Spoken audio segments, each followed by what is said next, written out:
thrive, and a stronger future for kids means a stronger future for Milwaukee. To learn more about our mission, visit us at cityfordcollective.org. That's cityfordcollective.org. Here's the deal. We gotta set ourselves up. See, retirement is the long game. We gotta make moves and make them early. Set up goals. Don't worry about a setback. Just save up and stack up to reach them. Let's put ourselves in the right position. Pre-game to greater things. Start building your retirement plan at thisispretirement.org. Brought to you by AARP and the Ad Council. For 75 years, the Muscular Dystrophy Association's voices have thundered through the halls of Congress. For 75 years, we've willed the impossible into existence. For 75 years, the MDA community has pushed the science, shifted the narrative, and established the field of neuromuscular medicine. And until that day when this is all a thing of the past, you couldn't stop us if you tried. Join us and celebrate 75 years of breakthroughs at MDA75.org. You can't buy a best friend. You can love them, walk them, pet them, and care for them, whether they want you to or not. You can take a picture or 50. You can fly to the moon, travel the world, or just stay in bed. You can't buy a best friend like that, but you can adopt one. There are millions of pets waiting for a best friend just like you. Help us save them all at bestfriends.org. Talking about guns with others might not always feel comfortable, but it could save a life. Here's a way to start a conversation. Your family is going over to your neighbor's home for dinner for the first time. How would you ask if there are any unlocked guns in the home? Hey, we're so excited for tonight. Before we come over, though, may I ask if there are any unlocked guns in your home? Our guns are stored securely, locked in a safe that the kids can't access. Awesome. Learn how to have the conversation at agreetoagree.org. Brought to you by the Ad Council. Wherever there's a need in our communities, there's a United Way. Improving lives so everyone can thrive. Where more people can gain access to healthcare and nutritious food for their tables. Where more community members can benefit from financial education and get connected to local resources for housing support. And where children are given more chances to reach their full potential. Community is where we find our strength and where we share our hope. United is the way. Visit unitedway.org. You're listening to Milwaukee Black Talk on 101.7 FM. The Truth. And 1510 AM. W269DL. Milwaukee. A Milwaukee Black media company.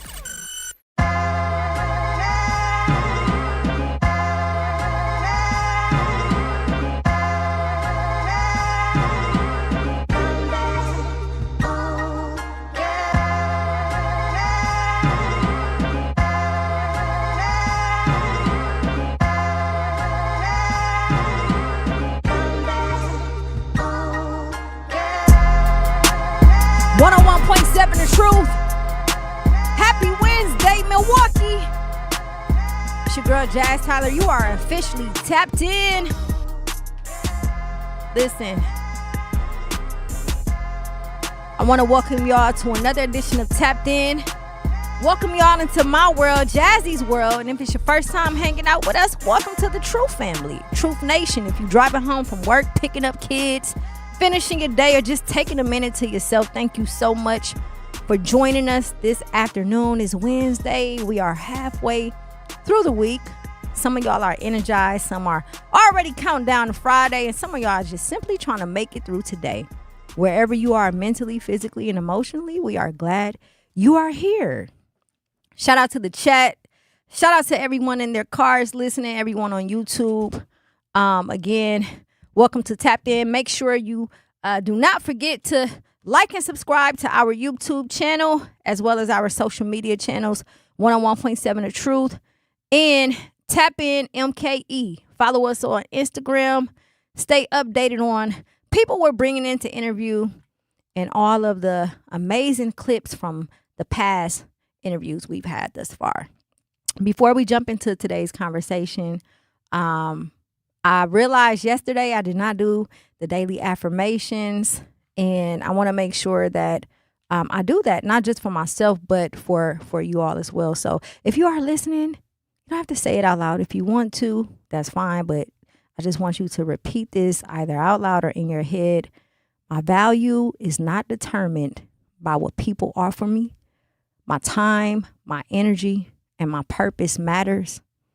And lastly, I have the power to make choices that aligns with the future that I am creating. Take a deep breath, let it out, because today we are talking about value. Value. How much do you value yourself?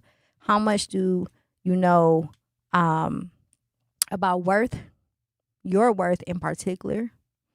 And I really want to take the time to touch on this on a different level. Whenever we talk about value, typically we think about financial gain, things of that nature. And yes, yesterday's price is not today's price, for sure. Money is always the topic when we're talking about value, but we're also going to dig a little bit deeper as it pertains to friendships, relationships, employment, all of the above. We just want to make sure that we check ourselves so that we are aligned and that we are not selling ourselves short in any aspect of our life. Because when we sell ourselves short, that means we don't understand our full potential. We're not operating at the full potential we have, and that can limit who we're supposed to be when it comes to our purpose and our calling.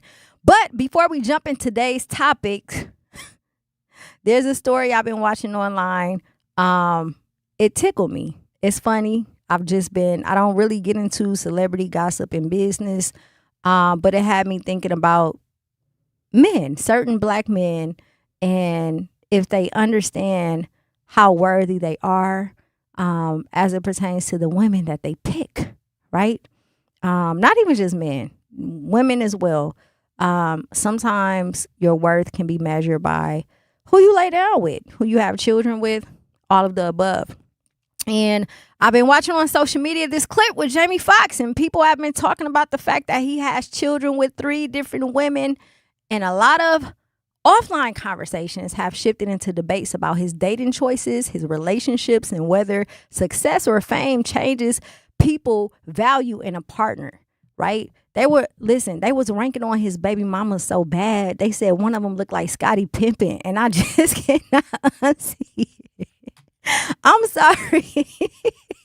Listen, if y'all go and look, I'm not trying to talk about nobody, but I promise you, if you look at this lady picture, she most definitely looks like a white version of Scottie Pippen. It is crazy. I'm not here to judge him or anybody else's personal life. None of us know the full story behind someone else's relationship. But it did make me think about some things. How often do we look at someone's choices and immediately assume we know their worth or assume that they know theirs? Sometimes people settle because they don't recognize their value, and sometimes they stay because of love, history, fear, and hope. And sometimes people make choices that has nothing to do with what strangers think they deserve. So let me ask Truth Nation this. Can someone be wildly successful, incredibly talented, financially secure, and still struggle with knowing their worth in certain areas of life?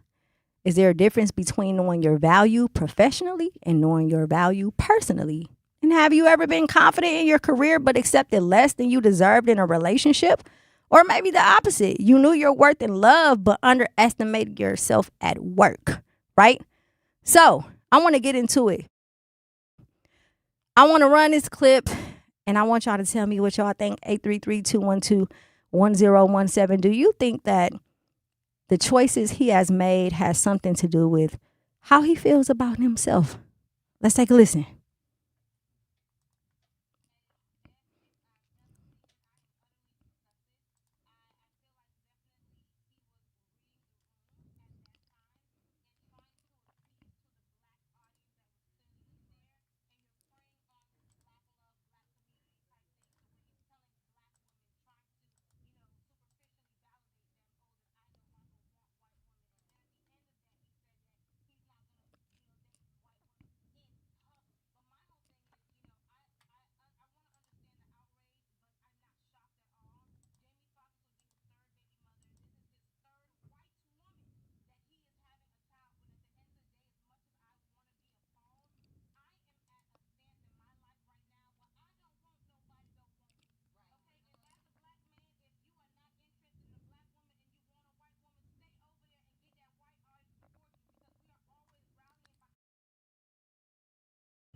Listen, okay. It was a lot where that came from, but I know that some who are watching online were not able to hear it. But basically, she was saying that she was disgusted by the fact that he did this stand-up comedy and he was talking about how he was done dating white women and how he knew his worth and all of the above.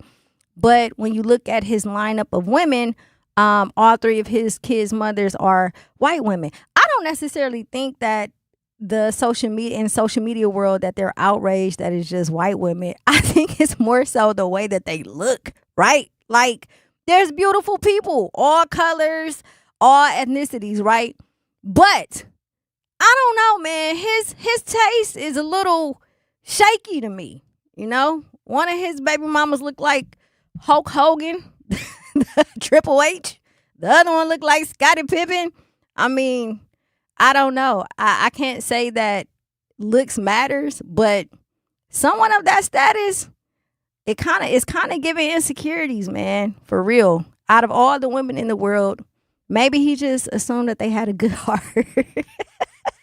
Maybe he just liked them because they have a good spirit. Who knows? But because today's topic is what's your price and your worth, my question is, do you really know your worth? And again, we're going to talk about that as it pertains to employment, relationships, all of the above, right? You know, sometimes we hear people say, man, everybody got a price. And usually they're talking about money. But today I want us to think a little bit deeper because your price isn't always financial. Sometimes your price is peace. Sometimes it's your time. Sometimes it's your standards. Sometimes it's what you're willing to sacrifice, right? What is your price? What would it take for you to completely change your life? What would it take for you to leave a relationship that is not good for you? What would it take for you to quit a job that is not working for you? And what would it take for you to finally choose yourself, right? What is your price? What is your price? Are you in a relationship you don't want to be in? Are you in a job you don't want to be in? Are you settling? Are you comfortable? Are you content? And if so, what would it take for that not to happen? What would it take for you to be willing to move on from those situations? What is your price? How do you feel about yourself, right? The decisions you make is a reflection of you. The choices you make is a reflection of you. Where you work. Now, with that's a little bit different because sometimes we can only take what we give. And then, what we can as it comes to jobs. There's a lot of people who are in positions that don't necessarily want to be in those positions, but they have to feed their family. But then that still goes back to knowing your worth, right? Because if you're in a position you don't want to be in, do you feel like you're worthy enough to put in the work so that you don't have to be in that position, right? And when it comes to relationships, are you so insecure to the point where you're willing to settle just for the relationship you have, even though it's not working, even though you don't want to be in it? Or are you just a person who's like, I love who love me. I love who love me too, but I can't settle. I can't settle in any aspect of my life because I do have a price and I do know my worth, right? And these things are important to me. And it should be important to you because it's going to determine your future. And then it also determines the way that your family, your children view you, what type of person they see you as. I think it's funny how easy it is for people to say, I will never do that, right? I'll never do this. I'll never sell out. I'll never da-da-da-da. Listen, when life start lifing and the bills start piling up and opportunity shows up and priorities change, some of y'all will do whatever it takes, right? I'm not saying I'm one of those people. I'm just saying there's a lot of people who would do whatever it takes in order to get to wherever it is that they're trying to go. And sometimes it works, sometimes it doesn't. But whatever you decide to do, I just say make your decision, stand in it, stand on it, but understand what your price is. What is it that you are willing to say, you know what, I'm going to stand on this and I'm not going to bend or fold for that. But for this, I will provide a little wiggle room. Or for this, I am okay with conforming a little bit because this is my price. This is where I'm trying to go. 833-212-1017. We want to hear from you, Truth Nation. We are talking about value. What is your price? I want to hear from you. We got to go to commercial break. Do not touch that dial. It's your girl, Jazz Tyler, 101.7 The Truth. Are people around me safe when I vape? Science does not support that belief. Exhaled vape emissions linger in the air, affecting indoor air quality and bystanders in the same space through secondhand exposure. Vaping emissions can also accumulate on clothes, hair, dust, and furniture, leading to exposure risks to bystanders of all ages. And vaping around a pregnant person can lead to serious health impacts on fetal and childhood development. Enough with the puff. Learn more at ul.org/vaping. My mom has decided to learn to paint, and she's good. My dad's now into creative cuisine, and I've already put on 6 pounds. Learning new things comes with age. My mom, she started forgetting my name and what we're talking about.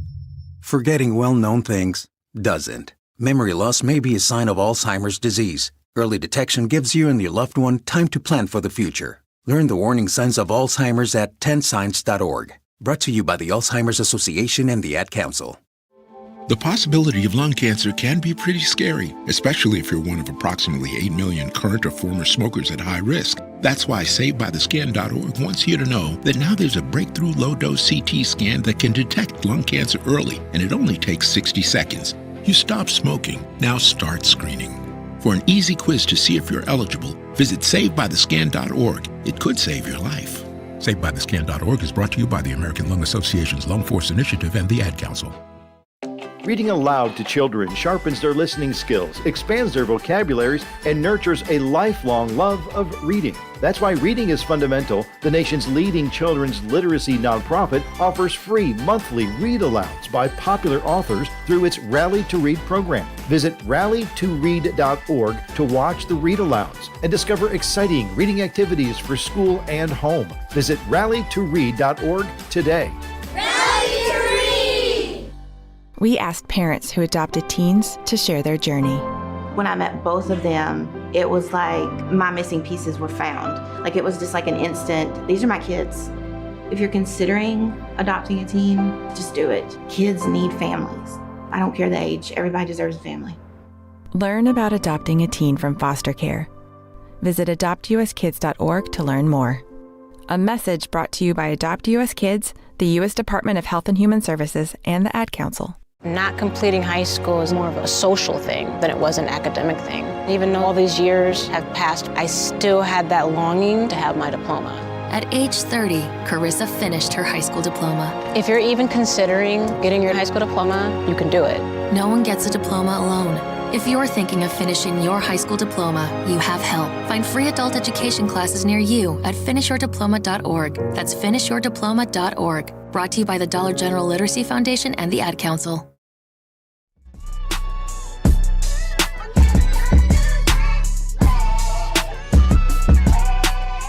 .7 The Truth. It's your girl, Jazz Tyler. You are live and direct and officially tapped in with the award-winning 101.7 The Truth at the American Family Insurance Studio in the beautiful heart of downtown Milwaukee. It's Wednesday, Truth Nation. Listen, we are talking value, right? And we're going to dig a little bit deeper into what that means. But to begin with, we're going to make it do what it do by saying yesterday's price is not today's price, right? When we think of value, we always think of money for sure. Not in the sense of you can be bought, but rather your services, the services you provide, where you work at. If you have your own business, what is your price, right? And this is so important because oftentimes, and I know we talk about this often, but one of the things I was thinking about this past week was services in the Black community.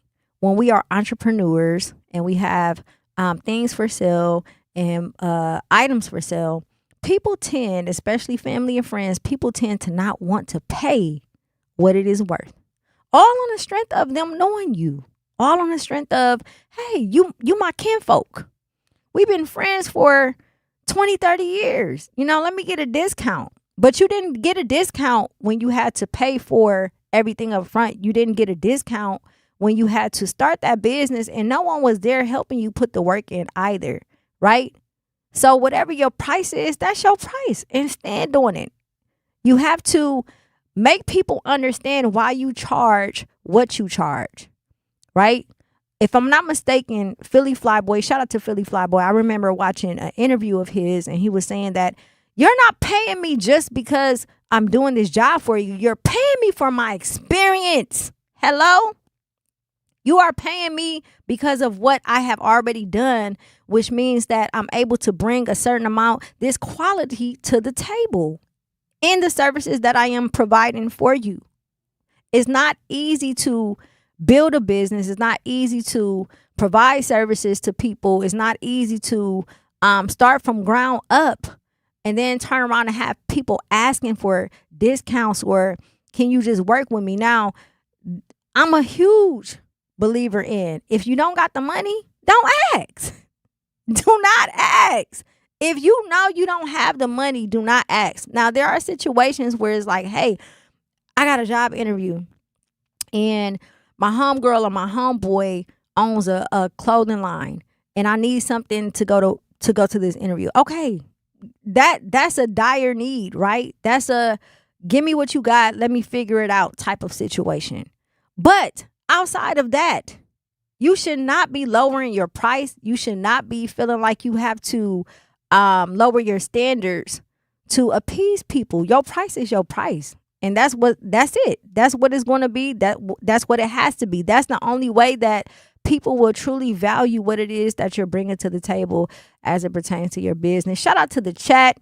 Earlier we were talking about Jamie Foxx and his situation, and Babar says she's toxic. He's talking about the lady who was on the podcast. He said that she's toxic. Okay. All right, Babar, maybe she's toxic. As it pertains to your price, he says that he's priceless. I feel that. Not really a city girl. I hope you're having a great and amazing day. Thank you so much, and thank you for tapping in with us. I really want to touch on, again, I know we talked a little bit about the money aspect, but when I think of price and value, I think of who you are as a person, your morals, your character, what it is that you stand for. Are you willing to sell yourself, right? Sell your soul for what Pac say, materialistic wishes?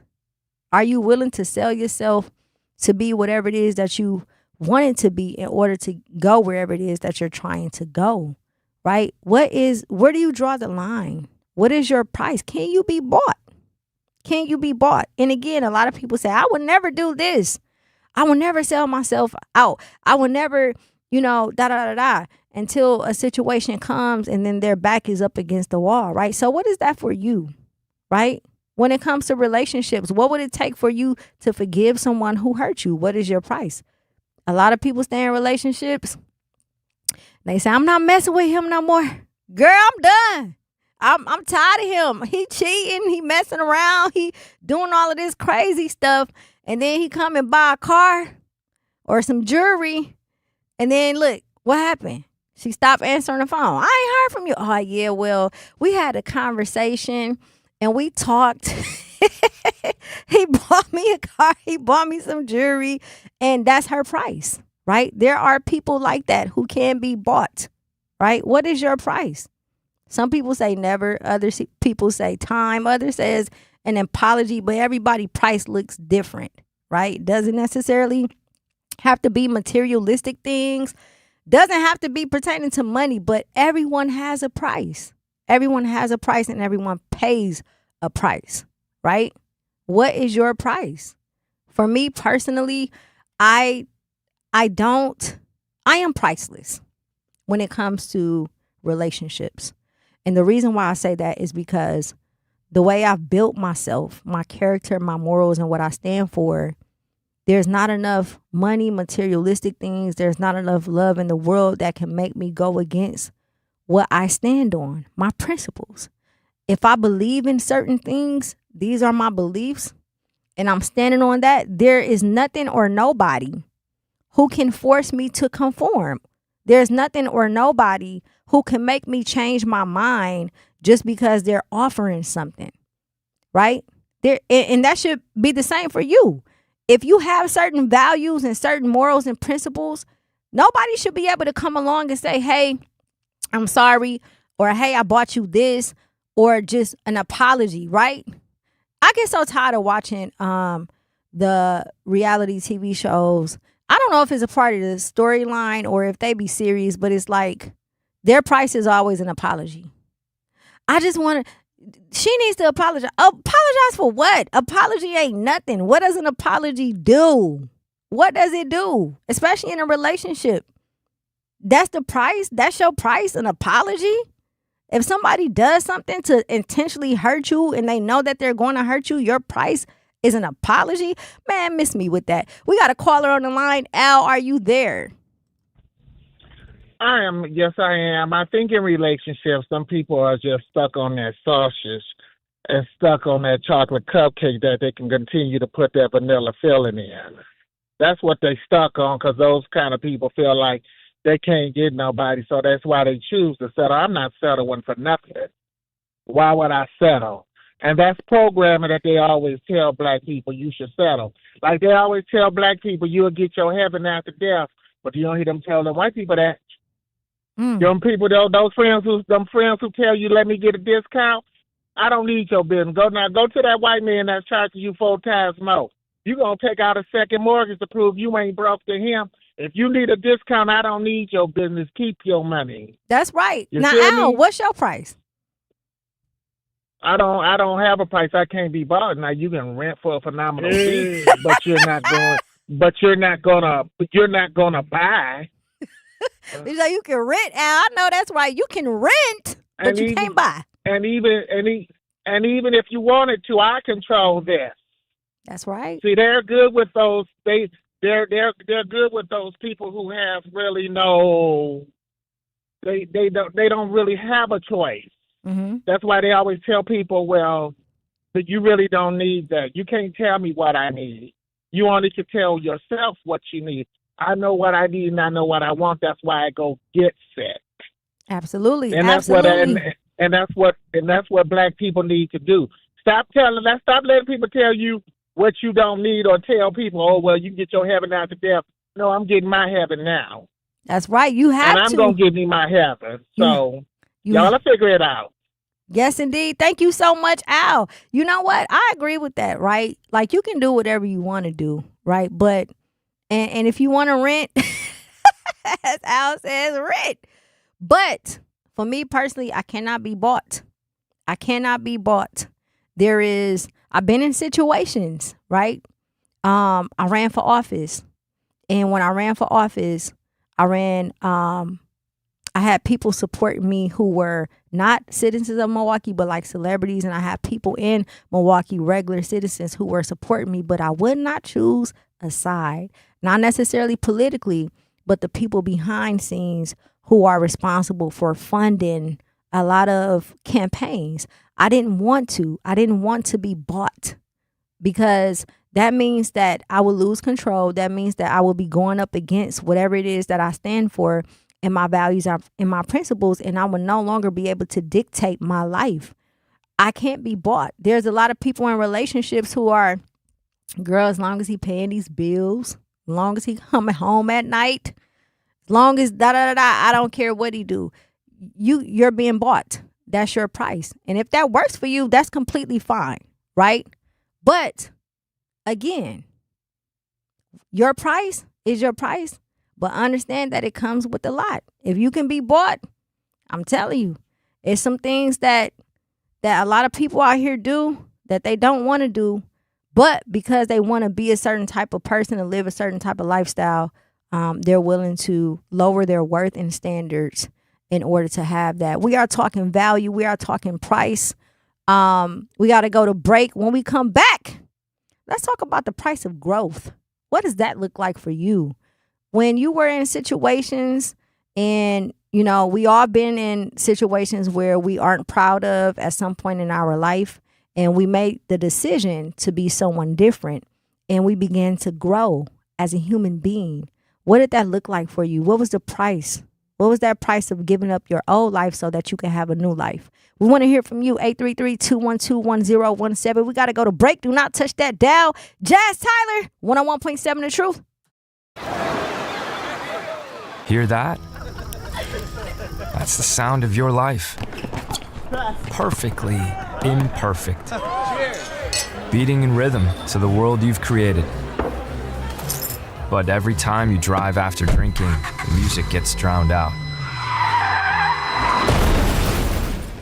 Your life sounds pretty great. Don't let a buzz ruin it. Buzz driving is drunk driving. Don't drive buzzed. A message from NHTSA and the Ad Council.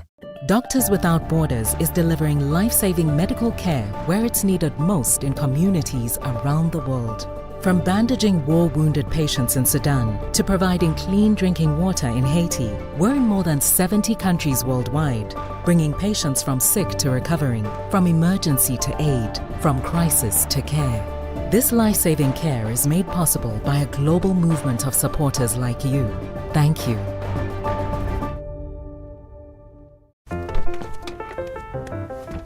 Mommy, can I sit in the front seat just this one time? Please, please, please. No, not yet. But why? Because I love you, and you're just not ready yet. Now, get in the back so I can get you in your car seat, please. Putting your kids in the right seat for their age and size is an act of love. Check that your kids are in the right seat at NHTSA.gov/the right seat. Love protects. A message from NHTSA and the Ad Council. In sitcoms, when someone has a problem, they just blurt it out and move on. Well, I lost my job and my parakeet is missing. How was your day?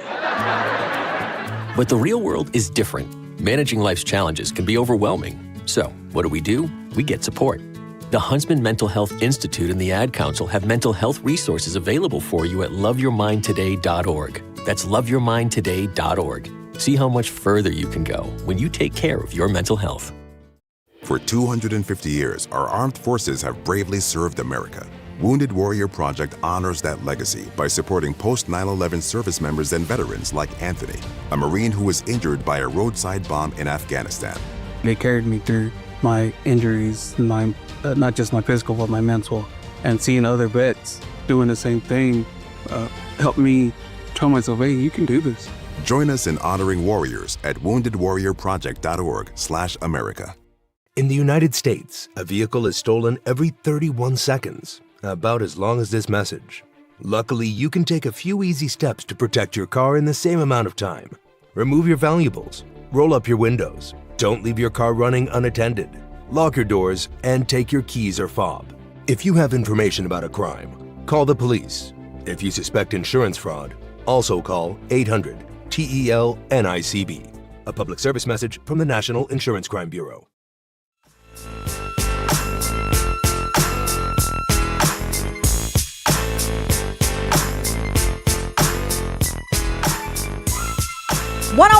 .7 The Truth. Happy Wednesday, Truth Nation. Listen, we are talking values. We are talking values today and self-worth, right? This how I'm feeling. They can't see me because I can't be bought, you heard? Shout out to the chat. Mao the Elephant says, I have no price. Anything worth me only exists in one imagination. I feel you. I feel the first part. I don't have a price either. I can't be bought. I'm sorry. Before we went to break, we were talking about price. We were talking about value. We were talking about worth. Now, let's talk about the price of growth and how uncomfortable that may be, right? Every new level required me to leave something familiar behind, whether that was fear, whether that was people, or whatever that was, my own self-doubt. Growth has cost me my comfort. And every time I've paid that price. But I've become a better version of myself. I've become a better person. I don't think we talk about that enough, how uncomfortable growth is and the price of leaving your old life behind so that you can have a new life. The reason why it's uncomfortable, when you think about it, right? It's uncomfortable because we allow it to be uncomfortable. It's uncomfortable because the initial state of you leaving your old life behind to create a new life, there's always going to be something or someone who comes along to try and remind you who you used to be. That's the biggest discomfort of it all, right? When we're talking about the price of growth, we're talking about not hanging around the same people you used to hang around, not partaking in the same things that you used to partake in, not even sitting at the same tables because the conversations become different, right? It's mad uncomfortable. Have you ever been in a situation where you knew that you were changing and that you had changed, but the people around you were not ready to accept that, and yet you still put yourself around them? You still continue to go to the gatherings. You still continue to go in their environment only to make yourself uncomfortable, just to prove that you still rock with them. But at the end of the day, you're doing it to yourself. You're making yourself uncomfortable because you have no business being around them if they no longer serve you a purpose, right? I get so tired of running into people who knew me from my 20s or my younger years when I used to do music. They call me by my old name, my music name, my artist name. And, they make comments about back in the day we used to do. Listen, I'm not trying to go down memory lane with you, ma'am, sir. Okay? Now, some memories are good, right, with certain people. But at the end of the day, to me, a lot of times when people do that is because they have set limitations for you and they did not expect for you to exceed those limitations. So they want to purposely trigger you, purposely make you uncomfortable to kind of put you in your place and make you feel as if you aren't who you know you are and that you aren't who they know you are. Right? It's a way to belittle you, to make you appear like you aren't, that you haven't grown. And then you have people who will trigger you and do things and say things purposely just because they want to prove that you aren't who you say you are. They already have. They've painted a narrative about you, and by the time they spread it to everybody and the people they've spread it to come around and see that you aren't who they say you are, now they have to try and pull it out of you so that they don't begin to look like a liar. The price of growth is very uncomfortable. The price of growth will cost you friendships, relationships. It will even cost you some family members, jobs, all of the above. When you grow, what do they say? When you elevate, you have to separate, right? You have to completely remove yourself from what you no longer are. You are not that person. And it's okay to be around, to be not alone, but set apart. I always say that. I'm not alone. I be solo. I promise I do. Like, I be by myself, but I don't be by myself. If y'all dig what I'm saying. But for the most part, I'm by myself. And at first, I used to feel like I was lonely when I started my transitioning from doing the things that I used to do into becoming the woman I am today. It became very uncomfortable for me. And I had some very hard conversations with close people who were close to me because they could not understand. They thought I was acting funny. They thought that I was switching up, or they thought that I didn't care for them anymore. But I'm simply growing. Yes, I do miss being able to go over here and seeing these people and doing this or that. But there's nothing more uncomfortable than being able to then succeeding in whatever it is you're doing and going back to that old life and sitting down at the table and having conversations that people cannot understand or comprehend because they are still stuck in the same place, only for you to be uncomfortable. So I just stopped putting myself in those situations. And because I know my worth and my value, I'm okay with whatever people think. I'm okay with whatever people say. I'm okay with whatever narrative people paint inside of their heads to make them sleep at night when it comes to jazz. I am okay with that because I know that I paid a price in order to grow. I paid a price in order to become the woman I am and to become the woman that I'm becoming, right? And it was mad uncomfortable. It was some friendships I had to let go that hurt my soul. It was some family members that I had to let go that hurt my soul. But at the end of the day, it was worth it because what I don't want to happen is I don't want to not have a price and then have to pay that price. You understand what I'm saying? So if my price of growth is discomfort, I will take that over me paying the price of being uncomfortable, trying to prove to somebody that I'm not who I am, or that I have not grown, or that I don't know my worth. I can't do it. So you have to be willing to be uncomfortable, right? I don't know who I'm talking to today, but listen, for me, baby, I'm in a season of being uncomfortable right now. It's a lot of things that I'm doing that's mad uncomfortable. Being in front of a camera, uncomfortable. Talking to people all day can be uncomfortable. Not necessarily on the station, but just as you're out and about, right? There's a lot of things that we do on a daily basis that is uncomfortable, but it's a part of growth. It's a part of recognizing what's shining inside of you so that you can be the best version of yourself. Whatever it is that's making you uncomfortable, that's how you know God loves you. I promise you. Because if you're comfortable, that means you're content. And if you're content, you ain't doing nothing. You're not doing nothing. You're stagnant. You're staying in the same space that you have been in. So growth will always be discomfort. Growth equals discomfort. Think about it. When a child grows inside of you, for the women who have been pregnant before, it's mad uncomfortable. They kicking, they're stretching, they're sucking your life out of you. I have 3 children. All 3 of them sucked the living life out of me each pregnancy. Ate all my food, did everything, took all my vitamins, all my nutrients, right? But as they grew, it was a love that was unconditional. It was a love that I had never experienced, even while they were in my womb. Growth is uncomfortable, and you have to be okay with that. You have to be okay with the fact that when you are changing as a person and you're becoming a better person, you have to sacrifice that old life. You have to. Before I moved back home to Milwaukee, I used to come back maybe once or twice a year, go to the same spots I normally would kick it at when I was here, visit the same people I would be around, partake in the same activities. And initially in my mind, it was like, I want to do it because it's comfortable. I want to do it because this is home. This is what feels good to me. And it wasn't until I started to do that again, and it was so uncomfortable for me. That's when I knew that I was a different person. When I no longer liked to be around the people that I used to be around, or in the environments that I used to be in, and it was so uncomfortable, and everybody's like, you tripping, you ain't fun no more. Listen, I'm a different person, right? And as you're growing, you have to be aware of that. You have to understand that there's going to be people who are going to comfort you.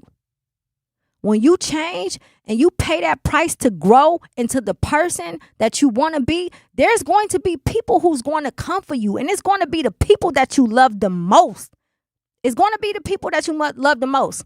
And what I've learned throughout the years is I ruffle feathers when I'm around certain people, because I am a different person and they wanted me to be the same person. They just knew I was going to never change, right? They knew I wasn't going to be the person I am today. And it makes them, me being me, my growth makes some people uncomfortable because I am a reminder of who they could not be. Sometimes you are simply just reminding people your growth. Your growth is reminding people that they aren't who they could be, right? It's a slap in the face. It's a reality check. And at the end of the day, you don't have to, I don't match energy. People say, I don't match energy because if I do, that makes me you. So no, I don't match energy. I don't do any of that. When I recognize that I am in a space or an environment around people who are intimidated by my growth, I exit stage left. I'm out of here. I don't have anything to prove. There's no reason for me to go back and forth because you're not on my level. If you were growing as a person, you will be healed and you will not be intimidated by someone because they want to better themselves. Like, who gets mad at you because you don't want to be who you used to be? Those are not the people you need to be around. Those are not the people that should be a part of your life. So again, when we're talking about the price you pay for growth, that is a very painful price. A very painful price. It hurts. It hurt me to my core to become the woman I am today, because I used to be a people pleaser. I used to want everybody to be okay in every aspect. Anybody I was around, I just wanted them to be okay. And then I have to remove myself and say, you know what? I can't continue to dim my light. I can't continue to act like I don't know that I'm her, because I know I'm her. I can't continue to sit here and be uncomfortable because other people are afraid of me becoming who I am. No, don't do that to yourself. Don't allow other people to make you feel a way because you choose to be a different person. And when somebody does grow and they become a different version of themselves, accept it, because that's what life is about. Again, people like to remind you who you used to be, because they never thought you would make it farther than what you have. So they constantly want to remind you, oh yeah, I remember this. Okay, cool. I don't. Even if I do, it doesn't matter, because I'm not that person.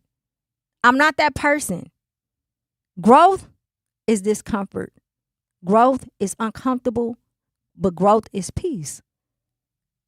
Anytime you are uncomfortable, that means you're doing something right. Truth Nation, I want to hear from you. We are talking about your price. What is your price? What is the price you have to pay for growth? What is the price you have to pay when it comes to your business? What is the price you have to pay with your relationships? 833-212-1017. We got to go to break. Do not touch that dial. You are officially tapped in. I walk on the shoulders of giants who have come before me. I am ASAP and Maya Angelou. I am Marva Collins and Frederick Douglass. From A to Z, I celebrate, emulate, and commemorate their example. This is part of the Declaration of Excellence Milwaukee College Prep Scholars recite, not just during Black History Month, but each and every morning, because our students don't just honor history, they're determined to shape it. Enroll your scholar at MilwaukeeCollegePrep.com. Life's better with American Family Insurance, because we know you love working weekends. If it means working on your dream home, both inside and out. And we're here to help protect those dreams so you can enjoy peace of mind. Save up to 40% when you bundle home and auto. American Family Insurance. Get a quote and find an agent at amfam.com. Products, pricing, and availability vary based on where you purchase insurance and by state. Some exclusions apply. American Family Mutual Insurance Company, SI, and its operating companies, 6000 American Parkway, Madison, Wisconsin. Looking for fun, adventure, and family-friendly activities this summer? Discover Milwaukee's Urban Ecology Center with locations in Riverside Park, Washington Park, and Menominee Valley. Explore hiking trails, family programs, outdoor adventures, community events, and opportunities to connect with nature right in your neighborhood. Whether you're looking for a weekend adventure or a summer-long experience, Urban Ecology Center has something for everyone. Learn more and register today at urbanecologycenter.org. Nature is closer than you think. I always had to be so good, no one could ignore me. Carve my path with data and drive. But some people only see who I am on paper. The paper ceiling, the limitations from degree screens to stereotypes that are holding back over 70 million stars. Workers skilled through alternative routes rather than a bachelor's degree. It's time for skills to speak for themselves. Find resources for breaking through barriers at tearthepaperceiling.org. Brought to you by Opportunity at Work and the Ad Council.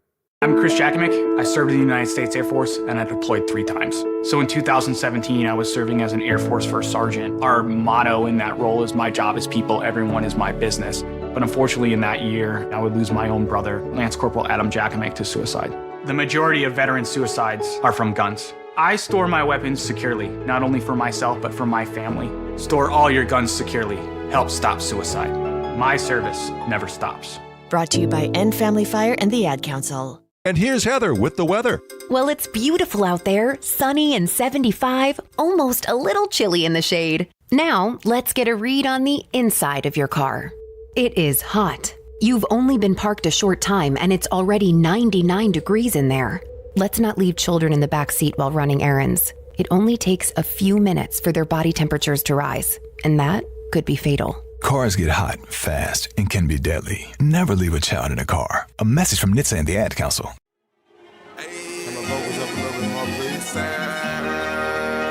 Yeah, a little bit more. Happy Wednesday, Truth Nation. We on a new level. We are talking growth and values. Yes, indeed. Growth and values. Man, listen, before we get into it, check this out. I want y'all to hit me up, 833-212-1017. I want you to tell me what is something that you are not willing to pay the price for anymore, right? When it comes to your value, your growth, what is something that you are not willing to pay the price for, right? Now, I want to stay on this subject, but I want to shift it a little bit, right? Let's talk about the price of success. The price of success is consistency, showing up even when nobody claps. The price of peace might be distant. Sometimes protecting your peace means loving people from afar. The price of growth is letting go of old habits, right? And here's one. The price of your new life is giving up your old one. All of that resorts back to the price of your decisions. The decisions you make. What is the price of your decisions? What is some things that you are simply not willing to pay for anymore? Shout out to the chat. The chat is blowing up. Let's take a look here. Happy Wednesday, Marty. Thank you so much for tapping in. He says, stay away from people that can't congratulate you, elevate you, period. I second that, right? Matching energy is clown behavior. I block people. Hey, Marty, you hear me say it all the time. 8 foot in the paint. Block. Block. I do not match energy whatsoever. Babar says, actually, I don't have to prove anything to people or either worthless or negative. You will know if you are on the right track when a person is hating. That's right. They say if you ain't hating, you ain't doing nothing. Absolutely. Mother Elephant says, I know, just checking. I hope the same for you. To Not Really a City Girl. Shout out to Not Really a City Girl. Thank you so much for joining us. Madi says, I'm not dumbing down people level. I'm not dumbing down to people level. I'm a boss. Make no mistakes about it. I know that's right. Listen, when we're talking about price and value and the price that you're willing to pay and the price that you're not willing to pay, a lot of this comes prices of your decisions, right? And before we went to break, we were talking about the price of growth and how it is uncomfortable and how you have to sit in solitude and give up your old life in order to grow, in order to be the person that you're becoming. And that is mad uncomfortable, right? But that is the price of your decision. That's a decision that you have to make in order to be successful, right? When we're talking about the price of growth, that's also the price of peace. What are you doing to make sure that you're protecting your peace so that you can live a new life? And a lot of times people mistake that for you acting funny. A lot of people mistake that for you not rocking with them anymore. It's none of the above. It's none of the above. And I do want to say this because I'm talking to a lot of the people who are growing, who has transformed into the person that they're becoming. But now I want to talk to the people who may feel like those people are switching up on them, or those people are changing because they don't have enough determination within themselves or enough belief in themselves to say, hey, I can do the same thing. And sometimes they spew out the negative energy. And sometimes they become upset because, again, as I've stated earlier, sometimes your growth reminds people of who they aren't. Sometimes your growth reminds people of who they could have been, right? Had they done this or had they paid the price to make certain decisions. But instead they chose not to. And for those people, and I know I can't reach everybody because some of y'all have this shield up and you just have this evilness about you, and that's okay. But for those who I can break into, understand that someone else's growth and the price of their decisions to become a better person does not dictate your future. It's not who you are. It has nothing to do with you. In fact, you should probably get some game about yourself by asking them how they got to that point. You have to lower your pride and ego. Remove the emotions out of it, because if you aren't where you want to be, it has nothing to do with no one else other than yourself. You have to have those difficult conversations. Again, this is growth. Growth is uncomfortable. That is the price you have to pay, right? That is the price you have to pay. Sit with yourself and ask yourself, why aren't you in the positions that you want to be in instead of worrying about why somebody else is? You have to be 100 with yourself. And then you too can grow. And then you too can become the person it is that you need to become. Now, back to my people who understand what I'm talking about. Back to my people who are on the verge of or has become the person that they want to be due to the price of the decisions that they've made, right? And the price of peace. Me, as I just said, a way for me to protect my peace is by blocking people. Sometimes it's not the healthiest thing, but it works. And I don't block them permanently. Some people I do. But I have to do whatever it is that I need to because I paid a great price to get to where I am today, right? The price of my decisions is the reason why I am who I am today. And I would no longer, and I have not been, allowing people to make me feel wrong for growing. I won't allow people to make me feel wrong because I'm genuine and pure and because I don't have hidden motives and hidden agendas. I'm not going to allow people to dictate how I treat people because I want to be a kind person, because I want to be a good person. I paid the price because I was not always a nice person. Well, I've never been nice, but I was not always a kind person. Okay? I paid a price. That price was cancer. That price was losing loved ones. That price was waking up at 5 years old with a gun pointed at my face because we was getting robbed. You understand? That price was a lot. I paid a lot of prices to get to where I'm at today.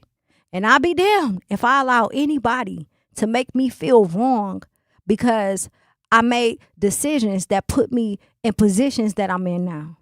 And the same thing should go with you. It should be the same for you. That new life you want, how bad do you want it? And what price are you willing to pay to get it? And I don't mean price in the sense of you can be bought or materialistic things, but I mean price in the sense of what are you not willing to do? Is that price you're paying letting go your friend for 30 years? Because it's always quality over quantity, honey. Okay? I don't care how long I've known you. I know people that I just met within the past recent years who treat me better than people I've known my whole life. So that does not matter. I'm okay with making that price, paying that price of letting someone go who I've known forever. I'm okay with paying the price of letting family members go who are toxic. I'm okay with paying the price of not going to hang out in certain establishments because I have too much to lose. I work too hard to get to where I'm at. No, I don't want to go kick it at the club. No, I don't want to go kick it at the bar because I want to make it home at night. No, I don't want to ride around listening to music. No, I don't want to be smoking and drinking out all willy-nilly until 3 or 4 o'clock. No, I don't. I'm sorry. I did it already in my 20s. And I paid a price for that. And now the price that I'm paying is to make sure that I don't lose everything that I work for. Truth Nation, we are talking about value, growth. What are some of the prices you've had to pay in order to become who you are, right? What are some of the prices that you have to pay? I want to hear from you, 833-212-1017. Do not touch that dial. We got to go to break. It's your girl, Jazz Tyler. You are officially tapped in. Looking for fun, adventure, and family-friendly activities this summer? Discover Milwaukee's Urban Ecology Center with locations in Riverside Park, Washington Park, and Menominee Valley. Explore hiking trails, family programs, outdoor adventures, community events, and opportunities to connect with nature right in your neighborhood. Whether you're looking for a weekend adventure or a summer-long experience, Urban Ecology Center has something for everyone. Learn more and register today at urbanecologycenter.org. Nature is closer than you think. Hear that? That's the sound of your life. Perfectly imperfect. Beating in rhythm to the world you've created. But every time you drive after drinking, the music gets drowned out. Your life sounds pretty great. Don't let a buzz ruin it. Buzz driving is drunk driving. Don't drive buzzed. A message from NHTSA and the Ad Council. The performing arts do more than entertain. They bring the community together. From live performances and arts education to free community events, UPATH helps support the organizations that keep southeastern Wisconsin vibrant. But it only happens because of people like you. Every gift helps keep the arts accessible and inspiring for the entire community. Join thousands of supporters and give today at upaf.org. UPATH. One gift, regional impact. The African American Roundtable, Black-led organization on Milwaukee's far northwest side, has launched a safety campaign rooted in the basic need of food access. It's called Feed the Change MKE. Through community engagement, AART learned that easy access to and education about locally sourced and fresh food would help people feel healthier and safer. Also, local food providers need to learn how to engage the community, build awareness, and stay in our community long term. So Feed the Change MKE encourages people to know, grow, prepare, and share food, especially from community-owned and operated stores, gardens, markets, and other culturally relevant sources. We can't rely on big corporations to meet these needs. That's why we must demand the city to invest $1 million into the Healthy Food Establishment Fund, formerly called the Fresh Food Access Fund. Join AART's campaign to win a dignified and choiceful system that we all can thrive in. Visit AARTMKE.org to learn more about Feed the Change MKE. Are people around me safe when I vape? Science does not support that belief. Exhaled vape emissions linger in the air, affecting indoor air quality and bystanders in the same space through secondhand exposure. Vaping emissions can also accumulate on clothes, hair, dust, and furniture, leading to exposure risks to bystanders of all ages. And vaping around a pregnant person can lead to serious health impacts on fetal and childhood development. Enough with the puff. Learn more at ul.org/vaping. Babes, what are you doing? What? I'm just mowing the lawn. No, it's blazing hot and dry out here. Don't you remember? Smokey Bear says. Avoid using power equipment when it's windy or dry. Where'd you learn this? Oh, it's on SmokeyBear.com with many other wildfire prevention tips. Right. Thanks, honey bear. 'Cause remember, only you can prevent wildfires. Brought to you by the USDA Forest Service, your state forester, and the Ad Council. You're listening to Milwaukee Black Talk on 101.7 FM. The Truth. And 1510 AM. W269DL. Milwaukee. A Milwaukee Black media company. Yeah, I talk a lot of he like who you think you is. Happy Wednesday, Truth Nation. It's going down in the chat. Shout out to the chat, man. Listen, American Family Insurance is a proud sponsor of The Truth. For almost 100 years, they've been committed to helping families protect what matters most. Your home, your vehicle, and the dreams you are building every single day.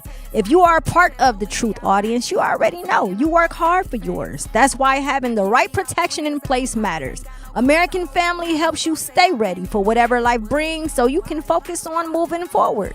Insure carefully, dream fearlessly with American Family Insurance. Get a quote or find an agent at amfam.com. American Family Insurance, American Family Mutual Insurance Company, SI, and its operating company, 6000 American Parkway, Madison, Wisconsin. Truth Nation. What's the word? We talking value. We talking decisions. What price did you have to pay in order to have the life that you have life? Now, what price did you have to pay in order to leave that old life behind? Shout out to the chat. Madi says, I'm not selling my soul. Non-negotiable. I heard that. I second that. Absolutely. Keep them bottom feeders in the rear view. Deuces. Peace to the Middle East, my homies. You already know what time it is, right? Not having access. Absolutely. I am a huge fan of not allowing people to have access to me. And it has nothing to do with status or anything like that. It has everything to do with me protecting my peace and the price that I have paid in order to be the woman I am today. Shout out to the text line. Dwayne Holland says some family members should be blocked too. And you heard, listen, I have family members blocked. I have old friends blocked. I have old lovers blocked. Anybody can get it. Anybody can get blocked. I'm in the paint all day long. You feel me? Anybody can get blocked. For real. We are talking a price of growth, price of decisions, the price of your new life. What is something that you had to give up in order to have your new life? I want to hear from you, 833-212-1017. You can also hit the chat or hit us on Instagram at TapInMKE. What is something that you have to give up? What price did you pay in order to have your new life? And don't let nobody tell you that you can't create the life that you want because of the life you come from, right? I'm just a girl from 14th and Burleigh. I am a woman, a grown-ass woman from 14th and Burleigh. The odds were stacked against me. I grew up with my father in my life, but still in a single-parent household. Nothing was given to me. Nothing was easy. I'm the oldest of 4 siblings. My mom was a bartender for Arliss Jones for over 30 years. So some of y'all in the chat and listening, I know y'all used to be at Simmons and Main Event and ARJ's. Yeah, y'all probably know my mama. You probably do. But I grew up not having anything given to me. I grew up with people consistently doubting me. Even my mother, because of her life choices and decisions, and because she had 4 children and she was doing it by herself. But guess what? Her children, all of us turned out to be dope, right? My old life did not determine my new life as it pertains to holding me back. It did determine my motivation. It did determine my determination, right? And it made me who I am. But I did not allow it to dictate who I am today. There are so many prices we have to pay when we want to leave that old life behind. And a lot of times we're going to switch it up a little bit. I got to tap into the spiritual part of it because it's all about alignment. A lot of times people end up in bad situations when they are making a transition, or they have transitioned over into their new life, because they keep tiptoeing back into that door. They keep going back, playing with fire. They keep going back around the same people. It's almost like, like Ricky from Boys in the Hood, or from, what's the name? Jada Pinkett little brother on Set It Off, right? They getting ready to go to college and play ball, and, you know, they're creating a new life on a scholarship, but they still want to go to the house parties. You still want to go to the club. You still want to hang around your guy that you know got a bad temper and trigger happy. You still want to hang with your homegirl that all she do is steal, boo, scam, and fight. But you trying to go to school to be a nurse or a doctor. What price are you willing to pay to leave that old life alone so you can create a new life for yourself, right? What price are you willing to pay? There are some things that's going to be painful. There's going to be some things that you don't want to deal with. But at the end of the day, sometimes if you don't pay the price to make the right decisions, you may pay the price where you won't have a life. The price may just be your life. All jokes aside, that's why it's important. Growth is important. The price of paying to be uncomfortable so that you can grow. Because if you don't, it may cost you your life. In the physical form, it may cost you your life financially. It may cost you your life with your family, your marriage, your relationship, your loved ones. It may cost you something. It's going to cost you something. So you have to be willing to let go of old habits, right? I'm a person I'm a lover girl. I love love. I do. I love to love, and I love to love people as humans. That's how God made me. That's who I am, right? And I wasn't always this way. I've always had a pure heart, and I've always been genuine, but I never, when I was younger, I never felt like I can be as vulnerable to show people how much I love them, right? Because I had all of these barriers put up on me due to what my old life did to me, right? So because I love the way that I love, sometimes I think about memories. I think about the good times, even with people that I don't rock with. You ever been on your social media account and see a memory on Facebook and be like, ugh, I don't even like her no more, or I don't even like him no more, right? But it sure was fun. We was having a ball. We was outside, right?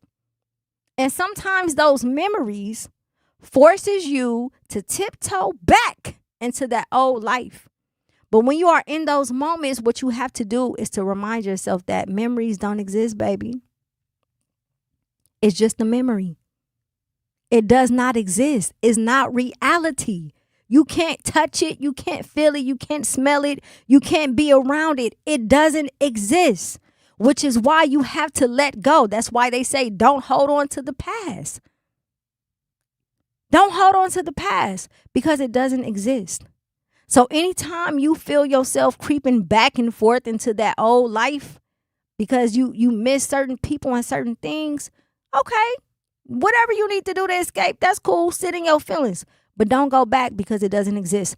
We got a caller on the line. G, hi, are you there?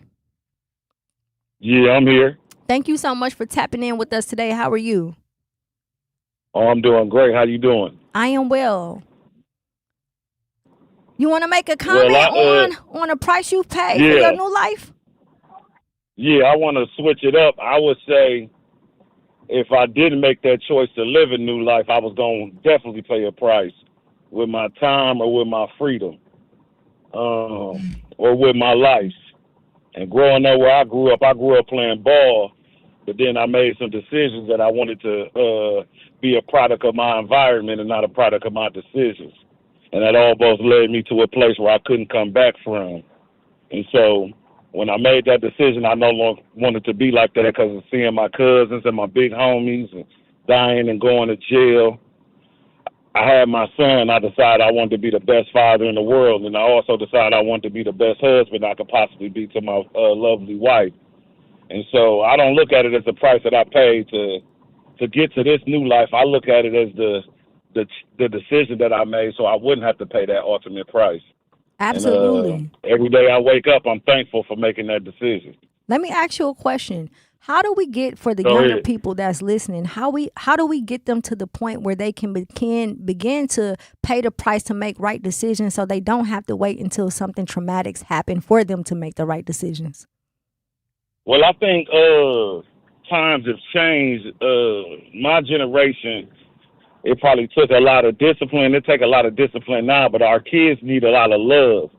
Working with youth, I was a assistant principal at Hope Schools, and I've been working with youth for so long that I understand a lot of these kids just don't feel loved. Oh. And love people usually are hurt, and so hurt people hurt other people, and that's a cycle that continues to go. I try to love on these kids so much that they feel disappointed in themselves when they do something that I know was detrimental to their growth.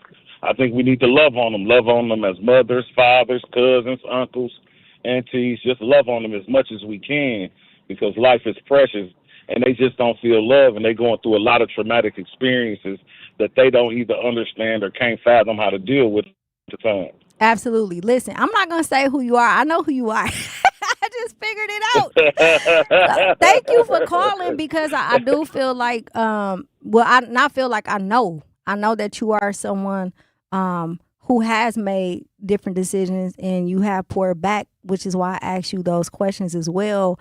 And I would love for you to call in more. Got to bring you up here so you can give a perspective on your life as well, because a lot of people need to hear it. Absolutely. And so to anybody out there working with the youth, be patient with them as much as you can, but love on those kids because they can tell the fake from the real. And when they see you really don't got their interests at heart, they ain't trying to hear you. So I just try to guide them. I don't want to talk down on them. I want to listen to them more than I want to talk because they got a lot to say and they just want to be loved. They just don't know how to go about it. And so, that's what I'm here to do. I'm here to change my community in the best way I can because I understand helping your child will subconsciously help my child because they all got to grow up in the same world. So come on now. Hey, I love what you're doing. Keep doing what you're doing. Thank you so much. Same to you. And I hope y'all caught that jewel, right? You have to pour into your child because what your child does affects another child. And that's important. That's called community. That's called influence. And I think a lot of times we don't pay attention to that. So the choices that we make by not pouring into our children affects us all.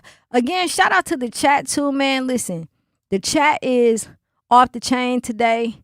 They tapping in.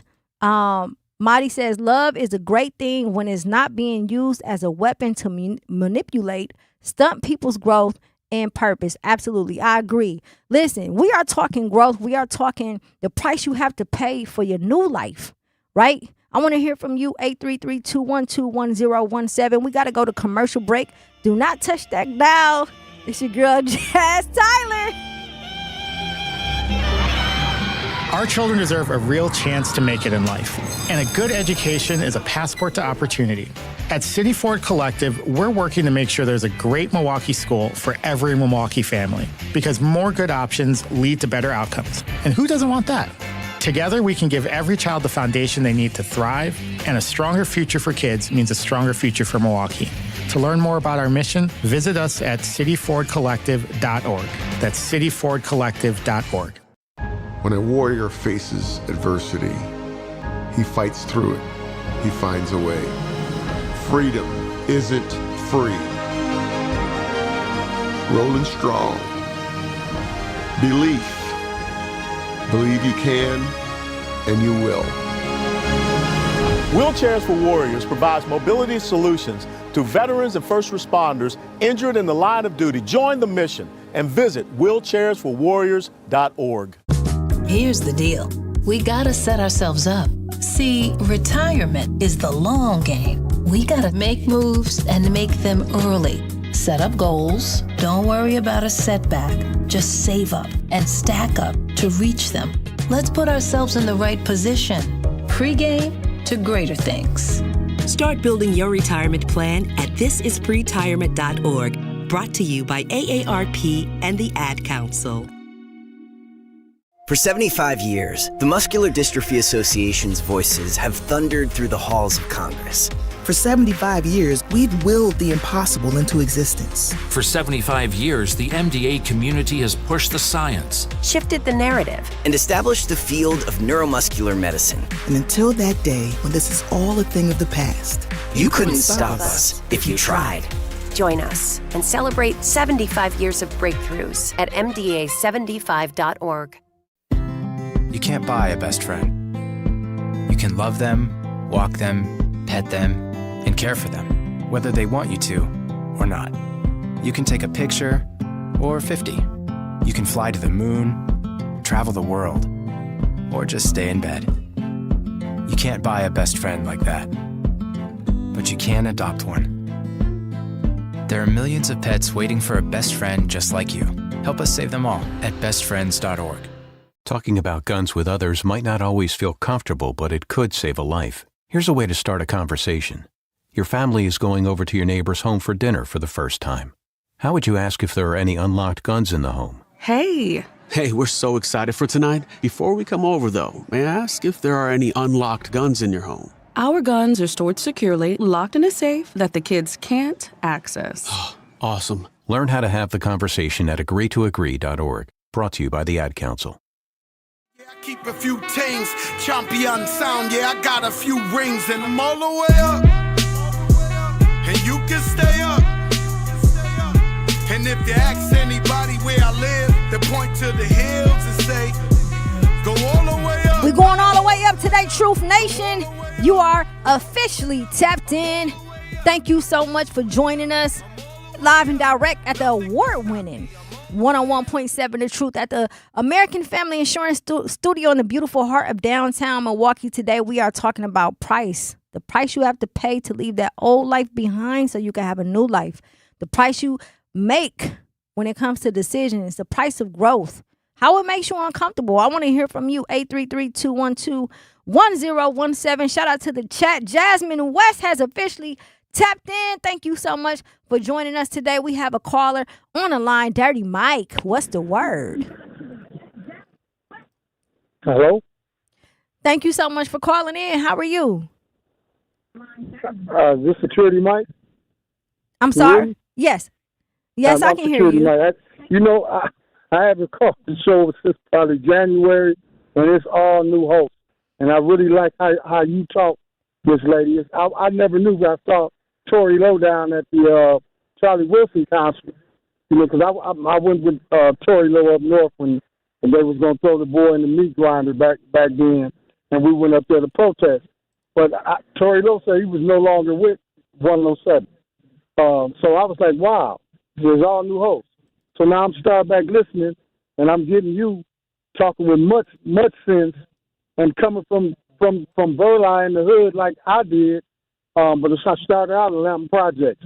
And I know there's people out here that want to see you do bad and see you stuck in the same place where you made a came from and you made changes. Yeah, like you say, when we moved out of the projects, we moved out there to Northridge. Now, this was way back in the early 70s. And, yeah, I kept tiptoeing back. But I remember my mom saying, just like it was yesterday, why you think I moved you from there and you keep going back that way? Make you some new friends and acquaintances out this way because it's going to change your life. Yes. And it actually did. I'll be 66 August 3rd. And I don't know where I would have been if my mother would never made that type of move, rest her soul. I mean, I still love the hood. I love my people because I'm down here on 50 and Hadley now. And things have changed so much. The little altercation down at the Summerfest grounds with these kids fighting like that, that's a bad look. They need love. Absolutely. Jazzy, they need love. Yes. That they aren't getting at home. And we do need to get out here and be mentors, people that's positive like myself. I never wanted to come from another generation than the one I came from because these kids are coming up without love, coming up hard, and it's sad. It is. I agree. And I thank you so much for tapping in with us to just echo what you said as far as the youth need love. They most definitely do.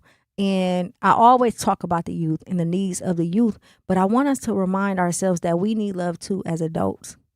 It's a lot of adults, like when you interact with people, I don't know if you guys think like this, but me, sometimes when it's people I rock with, I give them hugs because I think about when was the last time somebody gave you a hug? When was the last time somebody told you they love you?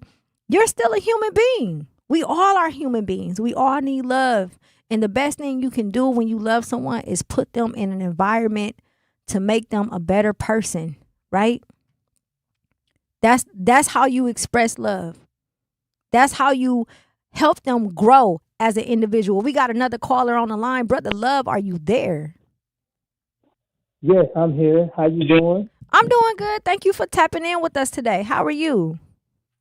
Yes, I just want to say something. I just want to say, check it for the record. This is Jazz, and everybody out there better respect. Yeah, that's it. Yeah, I just wanted to add that little part. Okay, so can you ask me the question again? What is the price you had to pay for the new life that you have? Ooh, Jazz, I still got to prove this one.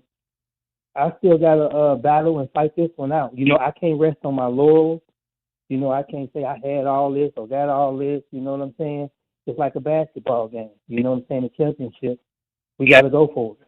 Either we gonna win it or lose it, but there ain't no illusions about it. We gotta fight for it. Absolutely. We have to fight. We most definitely do. You have to fight for the life that you want. Thank you so much for tapping in with us. I wholeheartedly agree. How bad do you want it? How bad do you want your new life, right? Are you real enough with yourself to sit down and analyze the person you used to be? Are you real enough with yourself to admit that you made mistakes and that the way that you were is not acceptable, right? Again, it goes back to being uncomfortable. It goes back to being completely uncomfortable in order for you to be the person that it is that who you want to be, right? What is the price that you're willing to pay in order to be that person? It's humiliation. It's being talked about bad. For real. I can't imagine. Sometimes, man, listen, I used to hear stuff about myself when I was going through, when I initially stopped doing music, got married, got divorced. Then my career began to elevate, and I began to kind of move back off the scenes. So I used to be on the scenes all the time. Then I had a period where I wasn't on the scene at all. And then when I came back around, because I had transitioned into a different woman, I began to play the background role. And I heard so much stuff. All I could do was laugh, right? Primarily because I refused to hang around the people that I used to hang around. So now something got to be wrong with me. Now I got to be down bad. Now I got to be, whatever it is that people come up to make themselves feel better, because I remind them that they aren't what they could have been. And let's not be mistaken. It doesn't necessarily mean people with money or people that have a lot of materialistic things. That doesn't matter, because I know what's in me is priceless. I know what's in me can't be bought. I know people who have 10 times more money as me, but they can't do what I do because they don't have the anointing, because they refuse to grow. Right? Paying that price of growth to become someone different comes with humiliation. It comes with gossip. It comes with hate. It comes with conversations that you're not ready to have with yourself. But I'm telling you, it is so worth it. I could not ask for a better life, right? Especially when I've been in a situation where I wouldn't have been here. I couldn't ask for a better one. All I can do is focus on every day how I can continue to grow as a person, right? Self-reflection. How bad do I want this new life, right? Temptation. We are humans. We're tempted every day. We all have our guilty pleasures. We all have temptations, whether it's food, whether it's substances, whether it's alcohol, whether it's relationships, whatever it is. We all have temptations. And I'm here to tell you that you have to build some type of discipline in your life to avoid certain temptations that will keep you from having the new life that you want. That's a part of it. What are you willing to do to obtain the life that you want? And when we talk about leaving that old life behind, we're not necessarily saying you have to let go of everything or everyone. Just things that mean you no good, right? My grandmother purchased her home on 14th and Burleigh in 1959. And my entire family grew up there. And the things my grandparents went through just to even make it as a black married couple in 1959 to purchase a home in a predominantly white neighborhood was a sacrifice on safety. Again, we're talking the 50s. And also a sacrifice because they had gone through so much in their lives before they even moved to Milwaukee.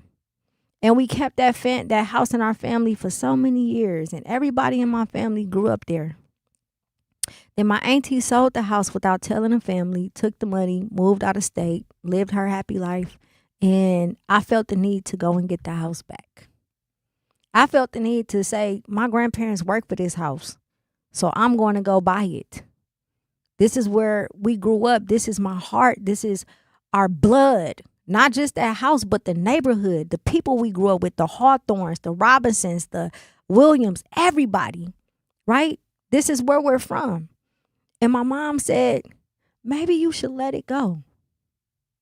And I was so upset with her. I ain't tell her that, Mommy, if you listen, I'm sorry. But I was extremely upset with her. I'm like, why would you say something like that? Grandma and Grandpa worked so hard to get this house. This is where we grew up. This is our bloodline, or this is our legacy. Why would you say something like that?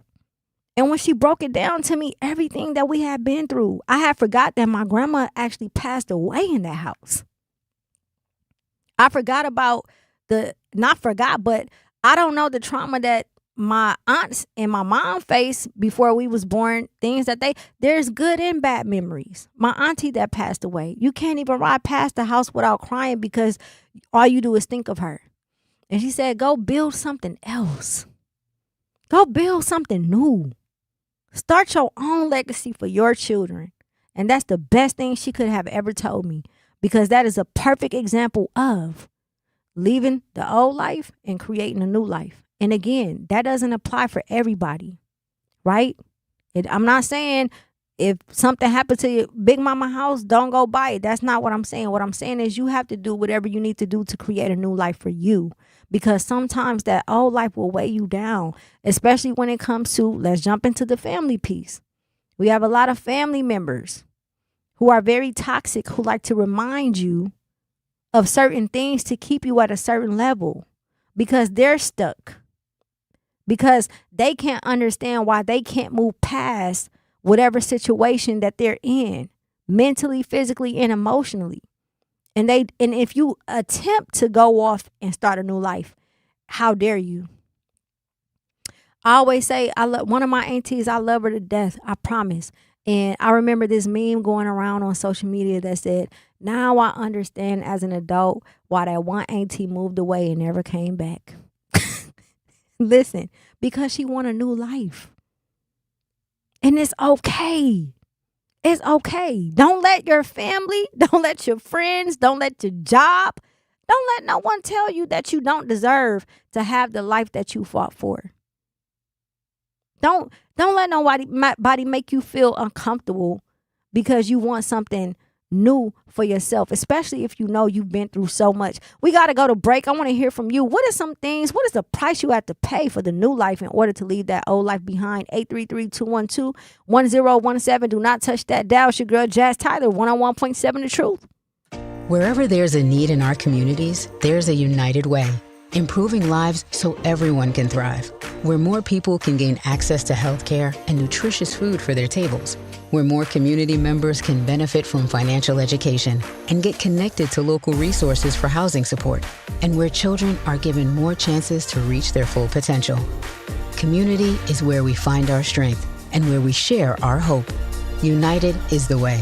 Visit unitedway.org. Are people around me safe when I vape? Science does not support that belief. Exhaled vape emissions linger in the air, affecting indoor air quality and bystanders in the same space through secondhand exposure. Vaping emissions can also accumulate on clothes, hair, dust, and furniture, leading to exposure risks to bystanders of all ages. And vaping around a pregnant person can lead to serious health impacts on fetal and childhood development. Enough with the puff. Learn more at ul.org/vaping. My mom has decided to learn to paint, and she's good. My dad's now into creative cuisine, and I've already put on 6 pounds. Learning new things comes with age. My mom, she started forgetting my name and what we're talking about. Forgetting well-known things doesn't. Memory loss may be a sign of Alzheimer's disease. Early detection gives you and your loved one time to plan for the future. Learn the warning signs of Alzheimer's at 10signs.org. Brought to you by the Alzheimer's Association and the Ad Council. The possibility of lung cancer can be pretty scary, especially if you're one of approximately 8 million current or former smokers at high risk. That's why SaveByTheScan.org wants you to know that now there's a breakthrough low-dose CT scan that can detect lung cancer early, and it only takes 60 seconds. You stop smoking, now start screening. For an easy quiz to see if you're eligible, visit SaveByTheScan.org. It could save your life. SaveByTheScan.org is brought to you by the American Lung Association's Lung Force Initiative and the Ad Council. Reading aloud to children sharpens their listening skills, expands their vocabularies, and nurtures a lifelong love of reading. That's why Reading is Fundamental, the nation's leading children's literacy nonprofit, offers free monthly read-alouds by popular authors through its Rally to Read program. Visit rallytoread.org to watch the read-alouds and discover exciting reading activities for school and home. Visit rallytoread.org today. We asked parents who adopted teens to share their journey. When I met both of them, it was like my missing pieces were found. Like it was just like an instant, these are my kids. If you're considering adopting a teen, just do it. Kids need families. I don't care the age, everybody deserves a family. Learn about adopting a teen from foster care. Visit adoptuskids.org to learn more. A message brought to you by Adopt US Kids, the U.S. Department of Health and Human Services, and the Ad Council. I feel like it's still that owe me checks. I feel like it's still that owe me sex. Let's go. Like this, Truth Nation. no, he's stressed. I lost the Happy Wednesday. Listen, we putting on. We putting on for everybody that got a price. What is your price? What is the price you had to pay in order to leave that old life behind so that you can have a new life? What is that price you had to pay? For me, it cost me some friendships. It cost me careers, man. Listen. Oh, my gosh. Let me tell y'all. I have walked away from situations that people will kill to be in. You understand? If you know, you know. That's all I'm going to say. If you know, you know. I have walked away from situations that people would kill to be in because I can no longer afford to pay the price of not being who it is that God called me to be. And let me tell you something.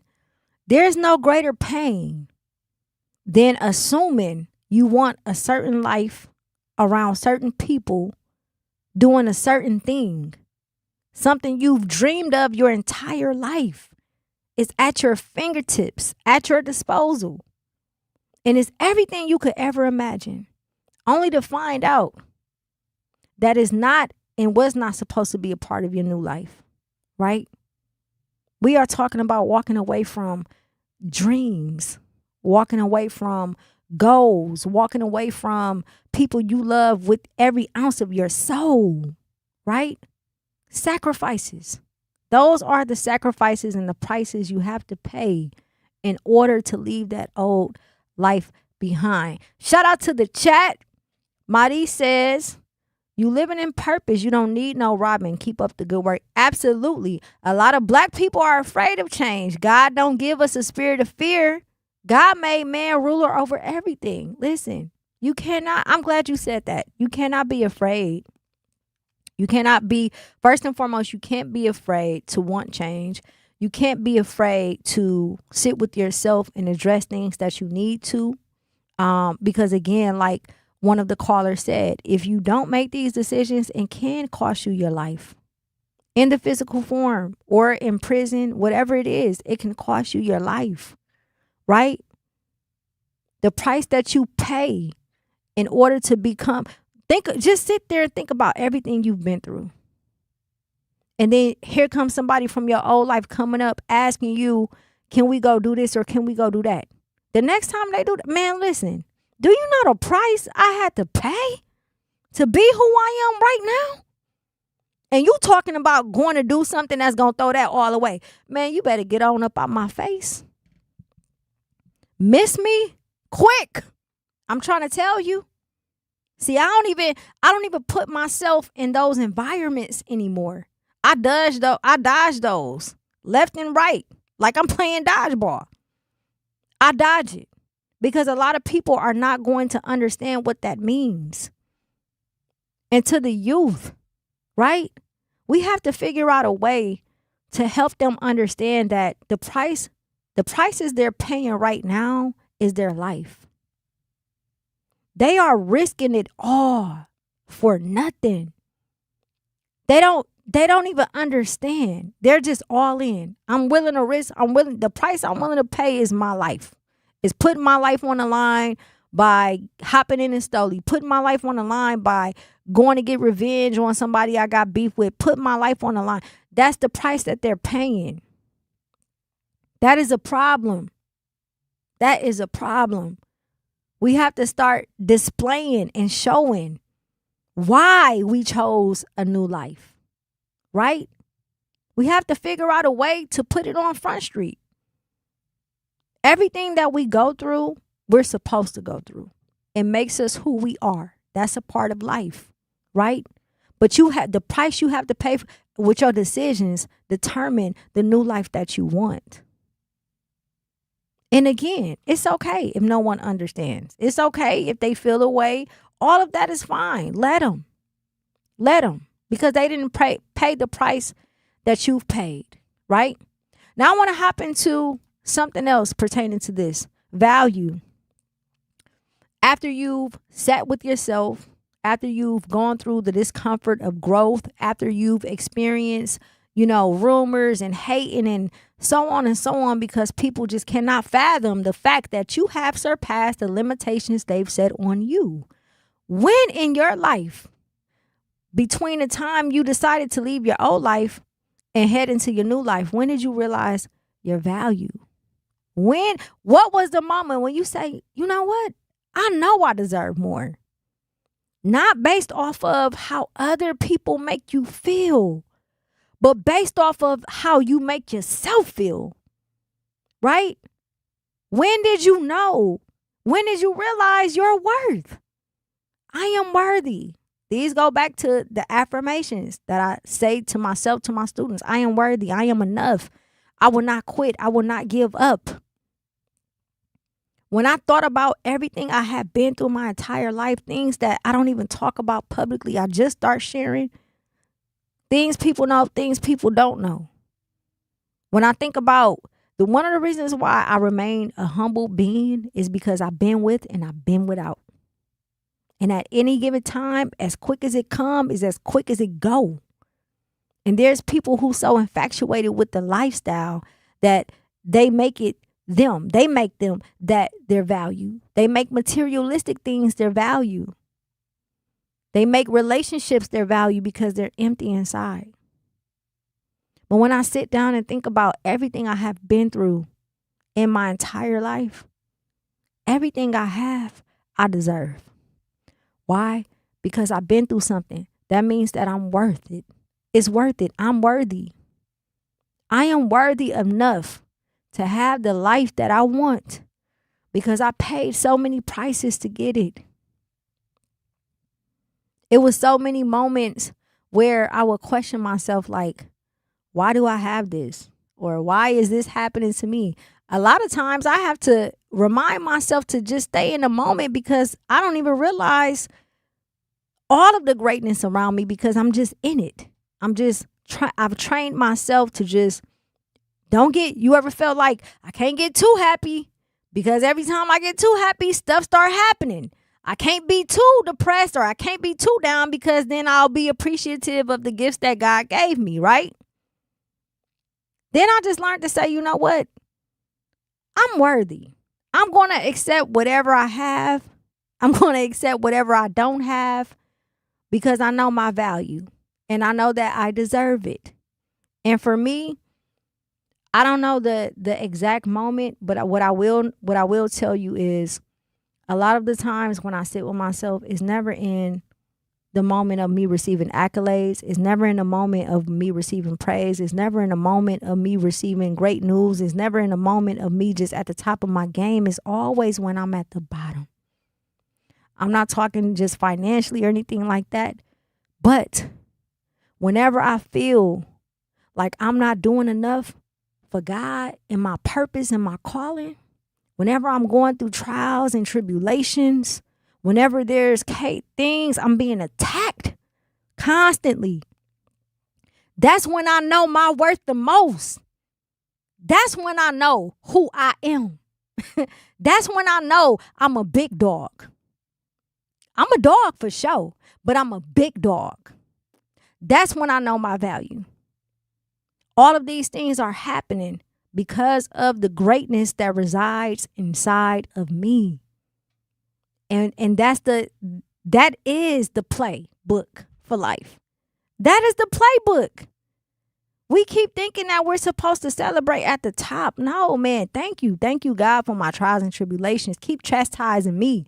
Keep putting me through it. I promise you. Because when I walk up out that fire, man, whatever come my way, listen, it's going to be light. It's going to be light. That's why I am grateful for the new life that I have. I'm grateful for the life that I built.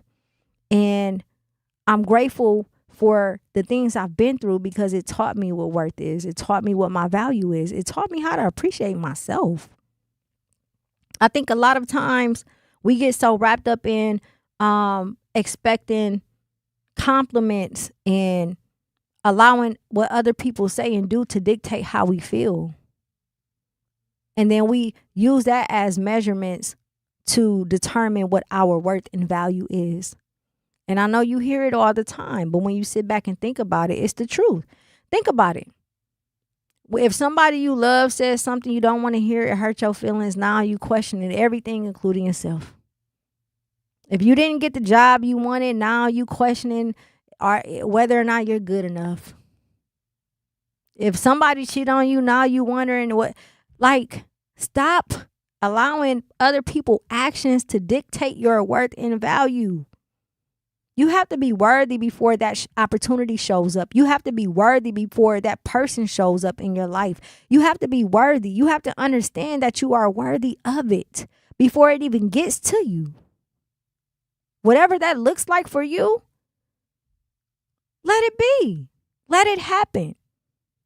But you cannot allow what other people do and say to determine why you're worthy or your value. My resume is impeccable. I promise you. I put in a lot of work for a lot of years. But that's not why people rock with me. That does not dictate my value. My value is internal. My value is something that can't be bought, right? I know what my value is. I know what my worth is. And I want you to know what your worth is. And if you don't, figure it out. Do whatever it is you need to do to figure it out. I want to hear from you. What is something you had to let go in your old life? And when did you know that you were worthy? In what moment? 833-212-1017. We got to go to break. Do not touch that dial. It's your girl, Jazz Tyler. Life's better with Drive My Way from American Family Insurance. Because we know it's more than just a car. It's your escape pod, your adventure mobile, your memory maker. And we help protect the dreams that drive you. Personalize what you pay for auto insurance and you could save between 10 and 35%. American Family Insurance. Get a quote and find an agent at amfam.com. Products, pricing, and availability vary based on the way you purchase insurance and by state. Unsafe driving behaviors may increase your rate. American Family Mutual Insurance Company, SI, and its operating companies, 6000 American Parkway, Madison, Wisconsin. At Milwaukee College Prep, we believe brilliance lives in every child. Here, students are challenged, supported, and celebrated every single day. With small class sizes, dedicated teachers, and a proven track record of academic excellence, MCP is helping Milwaukee kids reach their fullest potential. Enrollment is still open for grades K-3 through 8. Spaces are limited. Apply today. Give your child a school where they'll thrive. Visit mkeprep.com or call today. Milwaukee College Prep, brilliance lives here. Not completing high school is more of a social thing than it was an academic thing. Even though all these years have passed, I still had that longing to have my diploma. At age 30, Carissa finished her high school diploma. If you're even considering getting your high school diploma, you can do it. No one gets a diploma alone. If you're thinking of finishing your high school diploma, you have help. Find free adult education classes near you at finishyourdiploma.org. That's finishyourdiploma.org. Brought to you by the Dollar General Literacy Foundation and the Ad Council. Hear that? That's the sound of your life. Perfectly imperfect. Beating in rhythm to the world you've created. But every time you drive after drinking, the music gets drowned out. Your life sounds pretty great. Don't let a buzz ruin it. Buzz driving is drunk driving. Don't drive buzzed. A message from NHTSA and the Ad Council. Doctors Without Borders is delivering life-saving medical care where it's needed most in communities around the world. From bandaging war-wounded patients in Sudan to providing clean drinking water in Haiti, we're in more than 70 countries worldwide, bringing patients from sick to recovering, from emergency to aid, from crisis to care. This life-saving care is made possible by a global movement of supporters like you. Thank you.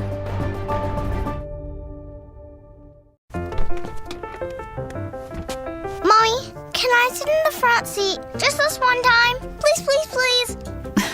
No, not yet. But why? Because I love you, and you're just not ready yet. Now, get in the back so I can get you in your car seat, please. Putting your kids in the right seat for their age and size is an act of love. Check that your kids are in the right seat at NHTSA.gov/the right seat. Love protects. A message from NHTSA and the Ad Council. Don't never stop if you wanna be on top, yeah. Low bass, fat, baby, tap in. Tap in. Truth Nation, you are officially tapped in with your girl Jazz Tyler. At UWM, Milwaukee students don't have to wait until college start building their future. We're ready. Let students in K through 12th grade join in hands-on programs across campus from science and tech to art, sports, and more. Students try new things, meet new people, and build skills that matters. Get started today at uwm.edu/roarready. Truth Nation, Madi says, Jazz, you are a big blessing to Truth Nation. Thank you so much. Truth Nation is a blessing to me. I love y'all, man, for real. And thank y'all so much for tapping in. Hey, Anita, thank you for tapping in. Shout out to the chat. Shout out to the text line and all of the people who are watching us live on YouTube as well as listening to us in your radios. We are talking about values. We are talking about growth. We are talking about decisions. Before we went to break, we were discussing some of the decisions and the price that you had to make in order to leave your old life so that you can have a better life. I want to ask y'all something. Did you ever been in a situation where you stayed somewhere too long, right? You accepted less because you was afraid to ask for more, whether it's employment, whether it's a relationship. To me, that means that I'm not going to necessarily say that you don't know your value, but you are diminishing your value, right? The longer you stay in a situation that you aren't supposed to be in, the harder it's going to be to get to that life that you want to get to, right?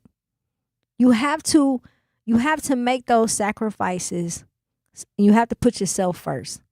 I've been in many situations, right? And it's crazy as I think about it because a lot of times we get so wrapped up into something and it's like we love what we do. We want to do it. We feel not sorry for people, but we just know what they're going through and we want to help and all of the above. And then when you look up, 1 year go by, 2 years goes by, 3 years, 4 years, and next thing you know, this becomes your life. And the life that you could have had has completely gone. It left, right? A defining moment for me, I had to think about it. I was 30. I couldn't think about it early. I had to, because I've been through a lot, but I thought about it. As soon as I hit 30, I remember my cousin said, hey, a light bulb is going to go off in your head. As soon as you turn 30, that light switch is going to go off. And it's like the world is going to be brand new. And the stupidity is going to officially leave your brain. And I woke up one day. My life was, to some, perfect. I had an amazing career. I was married. I had children. I had a beautiful home.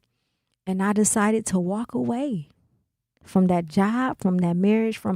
I decided that I knew my value and my worth and that I was worthy enough not to stay in a situation that had been so toxic for so many years, another second of my life. And that decision I'm glad I made that decision because it made me who I am today. But I had to sit there and fully understand what that meant. A lot of times we don't even know what it means to be worthy because of how we grew up and where we grew up. A lot of us, especially our Black people, the household we grew up in was so dysfunctional to the point that we think the norm is the abnormal is normal, and it's not. That's why we walk around here not knowing our worth, or our babies walk around here not knowing our worth. We were treated a certain way by family members, by parents, or we seen our parents go through things, not just from other people, but even themselves. To the point where it's like, do you understand your worth and your value? No. So if you're not around it from a child as an adolescent, where do you get it from? Who's going to show you you're worthy? America doesn't show us. We know that. As a Black woman and for the Black men, our country does not show us that we're worthy. Some of the jobs we have or had did not show us that we were worthy. Some of our Black men and Black women are so bitter and hurt and angry inside that when they get in relationships, they spew it on you and make you feel like you aren't worthy because they don't feel like they're worthy. Social media is fake. Social media gives the illusion that people think that they're worthy. But if they really, truly felt that they were worthy, they wouldn't do half of the stuff that they do for attention. We are living in a society. We are living in a world of illusions of what it seems to be, what worth seems to be. But a lot of us, nobody ever showed us what it meant to be worthy, or what it meant to have values, or what it meant to pay a price so that you no longer have to live a life that you want to live. We're trying to figure this out on our own. We've been trying, right? And we use distractions, and we have masks, and we have boundaries and different things set up into place to make us feel like we are worthy. Understand what I'm saying and hearing what I'm saying. These things cannot give you that. Your worthiness has to start from the inside. It has to start with the things that you love about yourself. What do you love about yourself? For me, I love my determination. I love that it don't matter who you is. You can't break me. You can't break my spirit. It doesn't matter what you try to do. God gonna always come through for me. I know my worth. I know my anointing. I know what I bring to the table. That's what I love about myself. That's what helped me remind myself that I am worthy, right? It's not based off of what someone else thinks of me. It's not based off of what somebody feels about me. It's not based off what some you may have more than me. So what? You still ain't more worthier than me when it comes to me. That's what you have to do with yourself. You have to remind yourself, yes, I'm worthy. I'm dope. If I was you, I would want to be me too, because I'm dope. I'm dope inside. I'm dope outside. I treat people with kindness. I am worthy. I am worthy to have the things that I have. I am worthy to do the things that I do, because I put in enough work to understand why I'm worthy. Nobody taught me. Matter of fact, majority of my upbringing, and I'm not talking about like my mom or nothing like that, but majority of the things that I've been around and been involved in have been people who have spent their entire time trying to make me feel like I wasn't worthy, because they knew something was inside of me. They was hoping that I didn't know who I was. They was hoping that I didn't see what was inside of me. And I play the game. You a fool if you don't think I know who I am. And you have to feel the same way about yourself, right? What other people do to you does not determine how worthy you are. If that man beat on you, if that woman cheat on you, it does not determine how worthy you are. It determines how worthy they are. What you do to me don't dictate who I am. How you feel about me is a reflection of how you feel about yourself. I know how I feel about me. I know who I am. You ever walk in a room and people get intimidated? You don't even have to open your mouth. You ever get on the phone and someone always try to bring up negative stuff when you in your zone? It's because they know who you are inside. They know what you possess. They know what you bring. And they don't want you to feel what you feel, because they don't want you to feel like you worthy, because that's really how they feel about themselves. It's a lot of people out here who don't feel like they're worth living for, like they're worthy of anything. And then they turn around and try and force it on you and make you feel wrong because you know who you are. And being worthy don't mean, that's not confidence or arrogance. It's you're worthy. That's it. Me being worthy and me knowing that I'm worthy and me knowing that I have certain values about myself based off the price that I had to pay has nothing to do with you. You should not feel away. That is so weird to me. That is extremely weird. Shout out to the chat. Javon Mitchell says, what it do, Miss Jazz? I agree with the subject you are discussing. I didn't know my worth until my mom died, and the person I work with is good for saying things that give me low self-esteem, but I don't care. That's right. Don't care. It is people around that's going to try to make you feel away, to make you to feel like you aren't who you are, to try to make you feel like you have low self-esteem, because that's how they feel about themselves. That's how they feel about themselves, y'all. And you got to let them people do what they do. Get on up out the way. We got to go to break. Do not touch that dial. 101.7 The Truth. Hi, this is Sherwin Hughes from 101.7 The Truth, and I want to talk to you about something bigger than just buying a house. I'm talking about building a legacy. Owning a home isn't just about 4 walls and a roof. It's about giving your kids a place where memories are made, where birthdays are celebrated, and where they always belong. It's about planting roots, knowing your neighbors, waving from the porch, and being a part of a community that feels like family. If you've been renting and wondering if home ownership is even possible, Axe Housing is here to work with you. An Axe Housing coach will help you create a plan, a budget, and move step by step toward owning a place you can truly call your own. They've already helped over 4,000 families become homeowners, and many are paying less than they were paying for rent. Don't let where you are today stop your family's tomorrow. Start your journey at axhousing.org. That is ACTS housing.org. Your legacy begins at home. In sitcoms, when someone has a problem, they just blurt it out and move on. Well, I lost my job and my parakeet is missing. How was your day? But the real world is different. Managing life's challenges can be overwhelming. So, what do? We get support. The Huntsman Mental Health Institute and the Ad Council have mental health resources available for you at loveyourmindtoday.org. That's loveyourmindtoday.org. See how much further you can go when you take care of your mental health. For 250 years, our armed forces have bravely served America. Wounded Warrior Project honors that legacy by supporting post-9/11 service members and veterans like Anthony, a Marine who was injured by a roadside bomb in Afghanistan. They carried me through my injuries, not just my physical, but my mental. And seeing other vets doing the same thing helped me tell myself, hey, you can do this.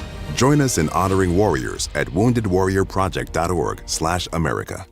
In the United States, a vehicle is stolen every 31 seconds, about as long as this message.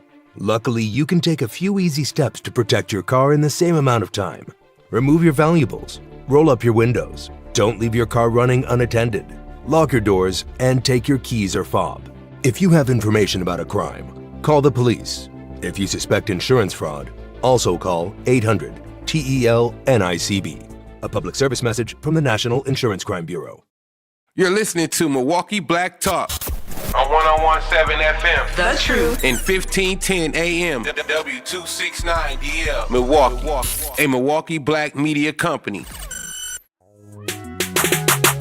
Pull up with that no joke. Addicted to my man here itching this no dope. I just seen your baby and my missus that no bro. I just seen your baby and my missus that no weak. Like you should go cheat. I done touched 100, that was so easy. I just blew a 20, that was so easy. Told her I get busy, she like, don't tease me. They just sit and watch, wanna knock my plans. I was in the kitchen with a pot, forgot to wash my hands. Keep on staring at my watch, I didn't my mans. I just put a button on the go, then drop my gin. I didn't drop my gun. I thought it was smoke, oh none. Here broke, he ain't got no money. Boy, a joke, I am not no dummy. Jungle baby stay in they mention. Don't hear what they say on attention. Pull up with the gang, leave them twitching. I keep with 2K, but I ain't switching. They can post that it's not my men. Then like they won't smoke, they ain't got no bin. You stop saying you my op, you cannot show 10. You need some tints on that whip, almost shot your fin. Pull up with that, this is no joke. Addicted to my man here. Truth Nation. What's the word? You are officially tapped in with your girl Jazz Tyler. We are live and direct at the the award-winning 101.7 Truth Station at the American Family Insurance Studio in the heart of beautiful downtown Milwaukee. Milwaukee, get ready. 101.7 and Truth Family Fest is back. Join us Saturday, August 22nd from 11 a.m. to 2 p.m. at Riverside University High School for free back-to-school resources, live entertainment, family activities, and community fun. Vendors and sponsors can reserve a spot by emailing Sierra, that's CIERRA, rra.brown@milwaukeeblackmedia.com. Proudly sponsored by Educators Credit Union, American Family Insurance, Milwaukee Public Schools, and Incision. Man, listen, we had a beautiful conversation today. Shout out to the chat again. Anita Nicole says, "What's up, Anita? How a person treats you reflects how they feel about themselves. Hurt people. Yes, indeed." Babar says, "Silence is key. The most silent you are, they crumble. I'm trying to tell you, kill them with success, man. That's the greatest revenge. You ain't got to say too much. We are talking about the price you have to pay to leave that old life in order to get the life that you want. The price you have to pay when it comes to your services, because yesterday's price most definitely is not today's price. The price you have to pay when it comes to growth, the people you got to leave behind when you're trying to make it to the top, right? And we have a very special guest in the building who knows all about that. Tay Love, what's the word? How you doing? I'm good. Thank you so much for joining us today. How are you? I'm doing all right. Appreciate y'all.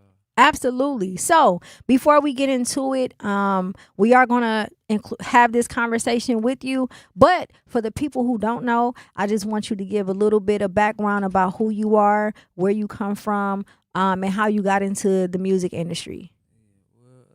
Tay Love, I'm pretty much kind of known around here for producing. I produce a lot of the music that's going on and been going on as far as like kind of like the new era of what's been going on. So I've been like a driving force in that, and that's really like my thing. You know what I mean? Just pushing it and creating opportunities for myself and others. You know what I'm saying? Yeah. At least through that vessel, so that we always got something to fall back on. At least here, you know what I mean? So Absolutely. I'm trying to be a staple in that. That's really what I've been doing for real. Are you from Milwaukee? Yeah. Where you grow up at? Born and raised North Side for real. Hampton, you know what I mean? Tiffin, Burlock, that's like where I've been my whole life for real. Okay. I went to Madison. Dime bag. I'm all 14.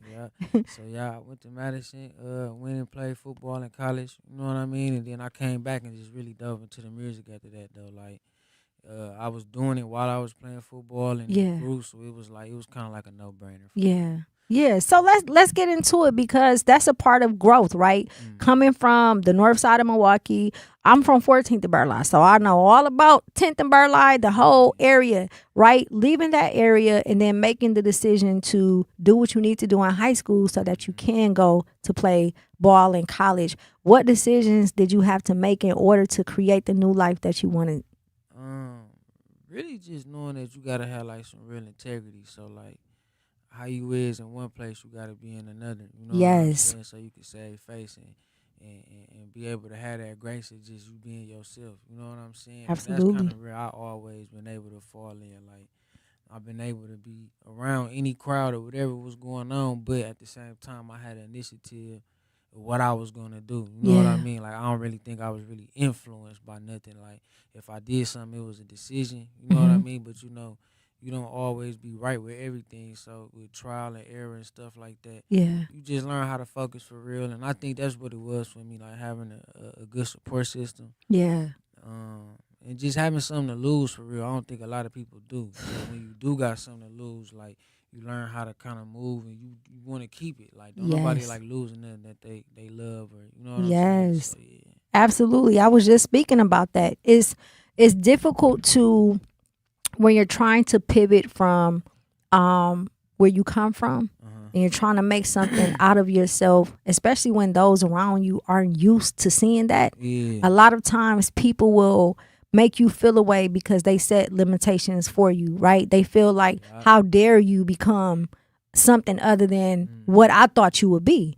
And I was just talking to Truth Nation and I was telling them that a lot of times people feel that way because when you make these decisions to want a different life, you remind them of everything they aren't, right? Have you ever experienced a situation throughout your career where you feel like because you made a certain decision, people started to treat you differently because you didn't want to hang out at certain establishments no more, or you didn't want to partake in certain activities? Yeah, of course. Like you get that a lot when you want to go do something different than what everybody else is doing, right? But I think you gotta pay attention to everything. So even the slightest joke sometime about speaking on something that's positive or like what you trying to do and you got a plan and you put it out there in the air and it's funny to somebody is not really taken serious, Yeah. or the criticism that you getting is not necessarily positive. It ain't negative, but it ain't positive either, Yep. for real. But you understand the vibe sometimes. So like, I think that come from people just. It's a gift and a skill to have confidence. You know Mhm. what I'm saying? So I think that's something that's important to have, though, because a lot of those opinions will sway you back and forth from whatever it is Yes. that you're doing. So if you do got confidence, if you do something that work for you, stick to it. Yeah. For real. You know what I mean? And Yep.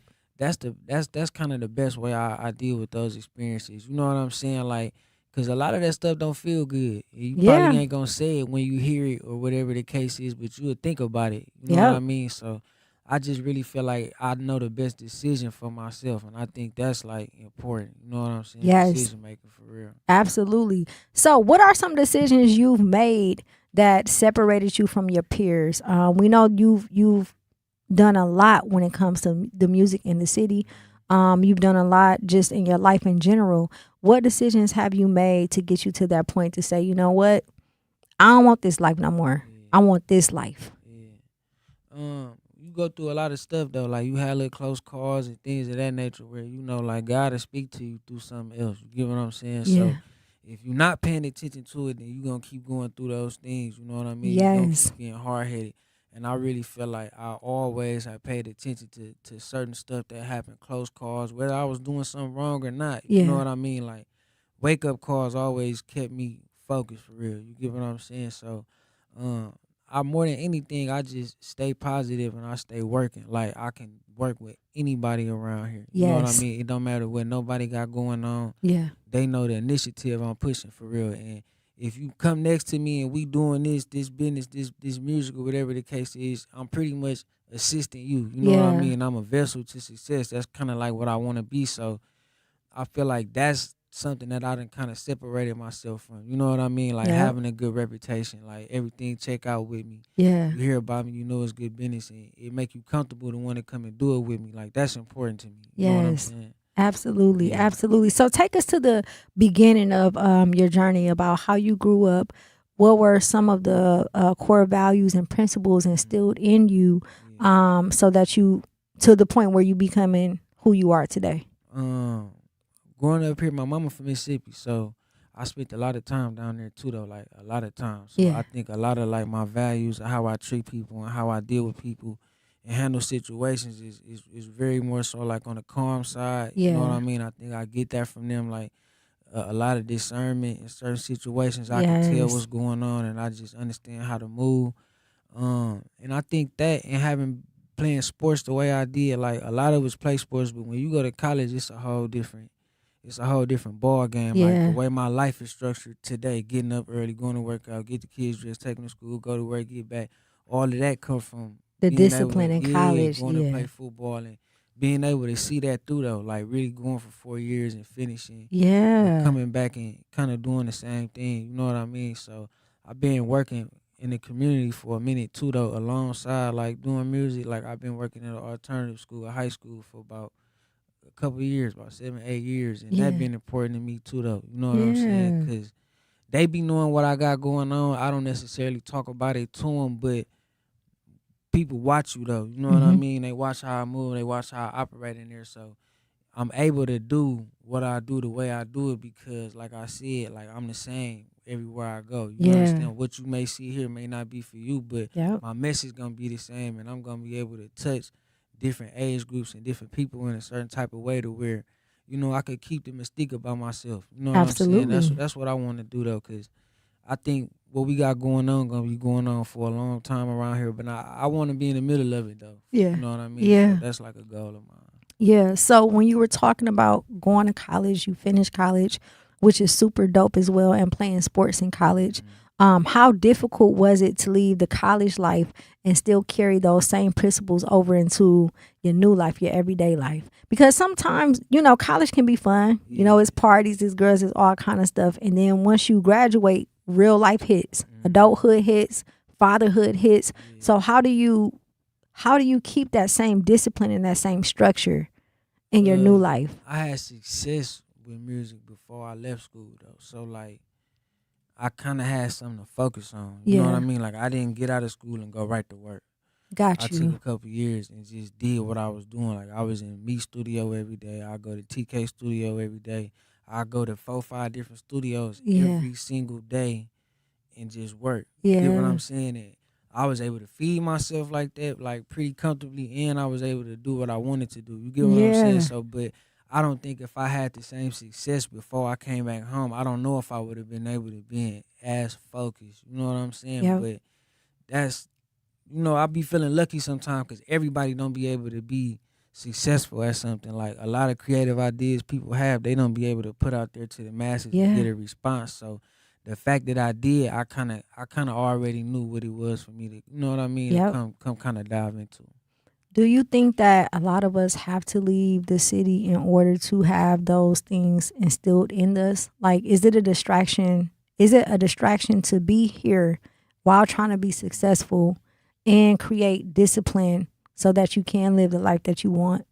I'm not going to say you got to leave to like go live nowhere, but I do think you got to see a lot. You got to see other things. Yeah. Because it's only so much you can see here as far as on a successful level that's attainable to you. You know what I mean? Like, you kind of got to go other places outside of your city to be able to see mansions and things of that nature. I mean, you can go down to the lake or whatever, but them been there for 100 years. Right. You know what I'm saying? So I think you just got to be able to see other things. You know what I'm saying? Because you'll never know what'll spark your interest or you know what I'm saying, what'll turn you on to something. So for me, that was good, for always being able to go down south and come back home. Those two different type of worlds. Playing sports, being able to travel and mingle with different people all through middle school and high school, like that was cool for me, and I kind of wanted to keep that going for myself. Yeah. The closest thing was for real music. You know what I mean? After college, a lot of people not pros. You know what I'm saying? So that was your backup plan. Yeah, me knowing I'll be able to do that and still move around and see the stuff I wanted to, I was like, that's what I was going to do. That's what I was going to lock in with. Absolutely. We are live and direct with Taylor. We got to go to break to pay some bills. Do not touch that dial. It's your girl, Jazz Tyler, 101.7 The Truth. Milwaukee business owners, this is your moment. Every Friday at 8 a.m., call in to 101.7 The Truth for What the Business Is. Tell us what your business is, where you're located, and one thing you've learned along the way. What the Business is powered by We Energies, delivering the energy that powers local business. Fridays at 8 a.m. on 101.7 The Truth. Fridays at 8 a.m. on 101.7 The Truth. At UW-Milwaukee, students don't have to wait until college to start building their future. Roar Ready lets students K through 12th grade join in hands-on programs across campus. From science and tech to arts, sports, and more, students try new things, meet new people, and build skills that matter. Programs are led by UW-Milwaukee faculty, staff, and current students. And it's easy to register online. Get started today at uwm.edu/roarready. UW-Milwaukee. Roar Ready. Your child's future starts here. I always had to be so good, no one could ignore me. Carve my path with data and drive. But some people only see who I am on paper. The paper ceiling. The limitations from degree screens to stereotypes that are holding back over 70 million stars. Workers skilled through alternative routes, rather than a bachelor's degree. It's time for skills to speak for themselves. Find resources for breaking through barriers at tearthepaperceiling.org. Brought to you by Opportunity at Work and the Ad Council. I'm Chris Jakomick. I served in the United States Air Force and I deployed 3 times. So in 2017, I was serving as an Air Force First Sergeant. Our motto in that role is my job is people, everyone is my business. But unfortunately in that year, I would lose my own brother, Lance Corporal Adam Jakomick, to suicide. The majority of veteran suicides are from guns. I store my weapons securely, not only for myself, but for my family. Store all your guns securely. Help stop suicide. My service never stops. Brought to you by End Family Fire and the Ad Council. And here's Heather with the weather. Well, it's beautiful out there, sunny and 75, almost a little chilly in the shade. Now, let's get a read on the inside of your car. It is hot. You've only been parked a short time and it's already 99 degrees in there. Let's not leave children in the back seat while running errands. It only takes a few minutes for their body temperatures to rise, and that could be fatal. Cars get hot, fast, and can be deadly. Never leave a child in a car. A message from NHTSA and the Ad Council.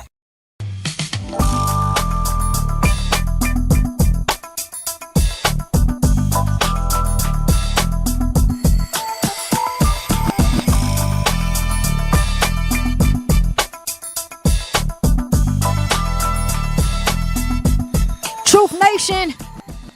Looking to discover and support local businesses in our community? Then make sure you tune in every Friday at 8 a.m. to Truth in the Morning with Homer Blow and Bailey Coleman for What the Business Is, powered by We Energies. Each week, you'll hear from local business owners as they share what their business is, where they are located, and one valuable lesson they've learned along the way.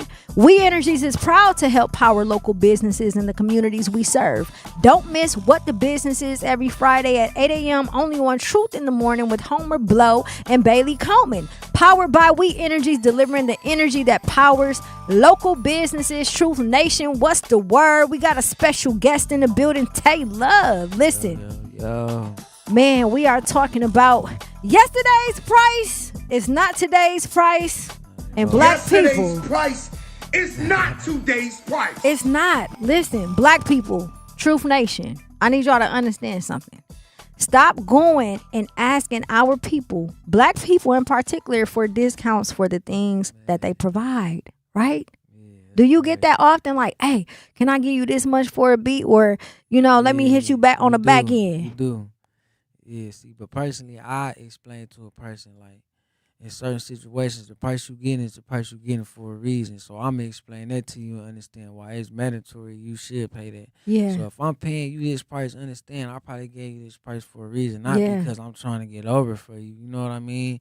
Now, after we work around and I see how you moving around and I understand this your dream or something like that and you serious, I don't have no problem helping somebody and stepping back. You know what I mean? Because if it's a goal and it's working for both of us, it's like, it only makes sense. You know what I mean? But I do think, though, when you don't know somebody and that's your first time engaging in any type of business or trade conversation, I don't be really feeling like it's always proper to try to knock them down off of the number. You know what I mean? Like, unless it has or better offer attached to it or you understand that this is how they move or whatever, then but when it's like a service, you know what I mean? Like a person is coming and actually working and taking time to do something for you. I don't be really feeling that's appropriate. Personally, I don't. It's not. I mean? It's not appropriate. It's really what do you call it? It's really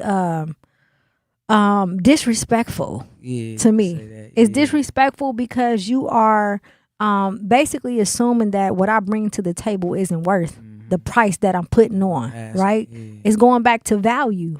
Like, I value myself enough to charge this amount per beat, and you should value yourself enough to get this quality. Because you want $500 beat, you gonna get a $500 beat. And I think it comes with just the world is changing, with the world of YouTube and things like that, like where it's an influx of all of this stuff. You know what I mean? Because when I was younger and I was trying to learn how to do this, I was seeing that people were selling beats for $5,000, $20,000 beats back then, and that's how they was starting. You know what I mean? And I couldn't believe it. Like, I was scratching my head. You know what I'm saying? So when I started off, I felt like I was at a decent little number. You know what I mean? And I just went from there. You get what I'm saying? But like, one thing I do is, if it's like a label or something attached to it, we gonna go the proper route when it come to that. But like, if you really working and you like an entrepreneur with what you doing, and I'm really for the people, man. I'm not really trying to knock nobody head off, but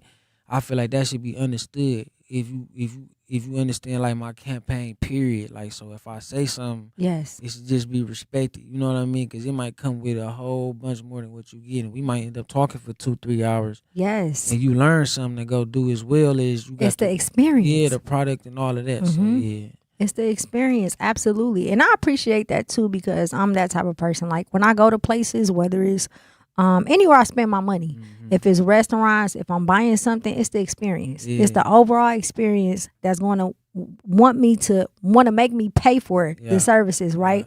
If you go to a restaurant and the food horrible and the customer service trash, you're not going to pay for it, right? You don't want to leave no tip, none of that. You're going to want to get up out of there. Absolutely. So break down to us the process of and we're going into, again, this is value. Now we're talking self-employment, we're talking entrepreneurship, right?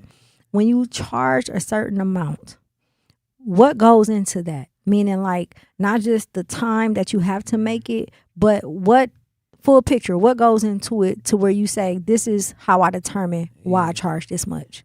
Personally, I think because 9 times out of 10, you came and found me. That's one. You Hello. know what I'm saying? So with that, you understand the product that I bring, the experience that I have.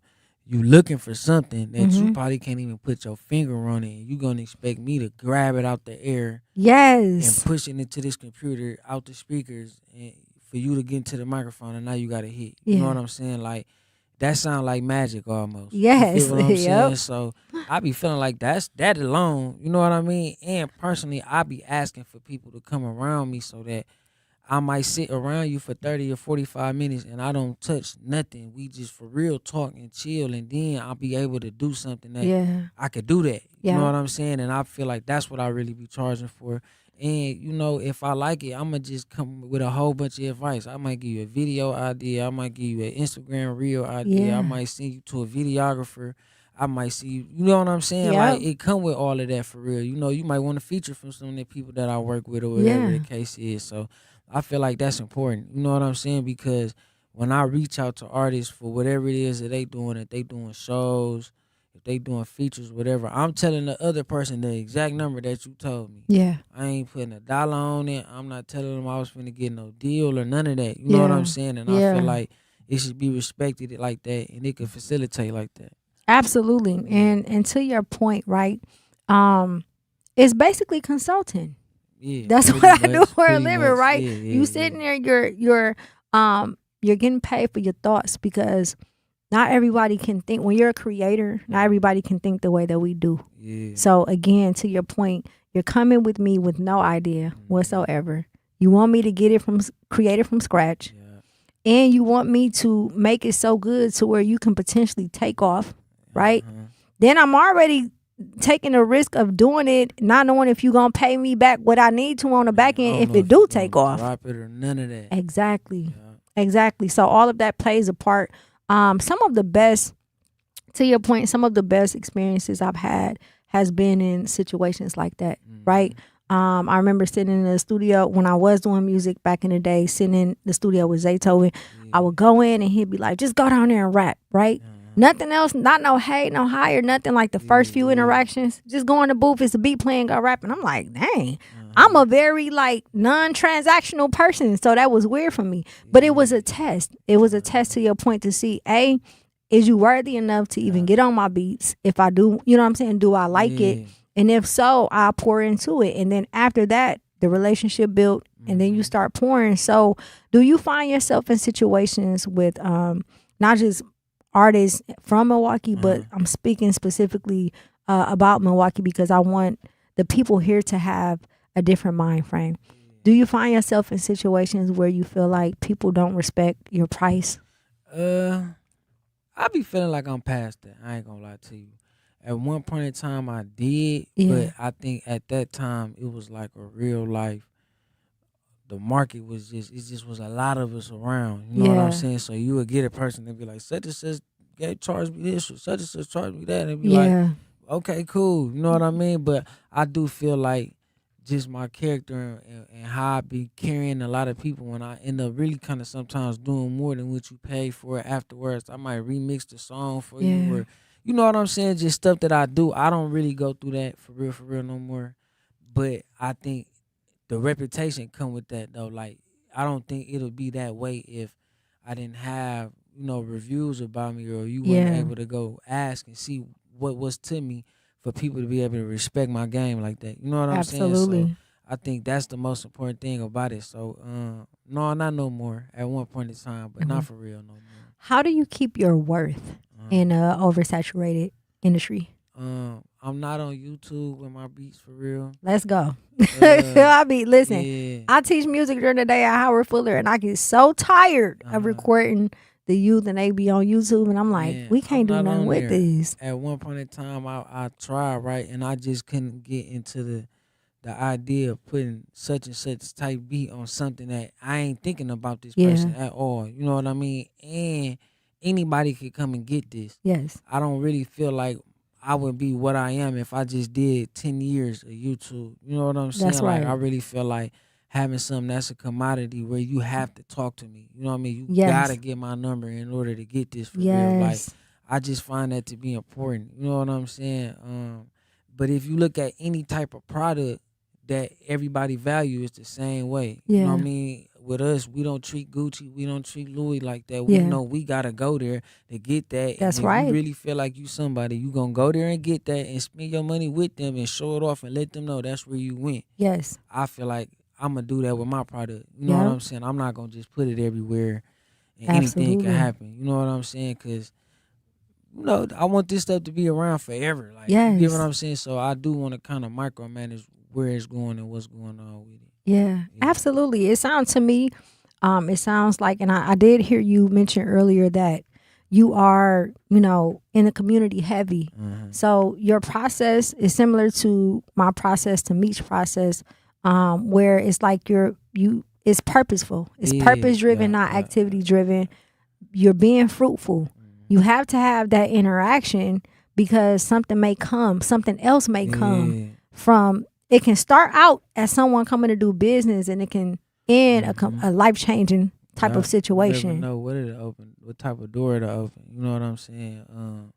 But I just kind of study people and study like successful people, and it's always like that. A lot of people just have an interaction outside of whatever it is that they doing, and it might be that time that, you know what I mean? The door might open in. Like, presentation rule in the nation for real, though. You know what I'm saying? So you have to be that, though. You know what I mean? Yeah. Like, how you present yourself, that's what you have to be as well. Absolutely. Like, you know what I mean? You don't want to get nobody a box wrapped up with nothing in it. Like, I really feel like you said, being fruitful and purposeful, like, because I don't want to waste no time. Like, you see it with music a lot. I never want to be the person to be like, I should have did, or I remember when, and that's the only stories that I got. I don't like that. That ain't really cool to me. I don't even do it now. You know what I'm saying? So I don't want to be like that. I want to be able to, you know what I mean, have a long run of success. And if I do stop, it's because I don't have to do this no more. I just really don't feel like it. You know what I'm saying?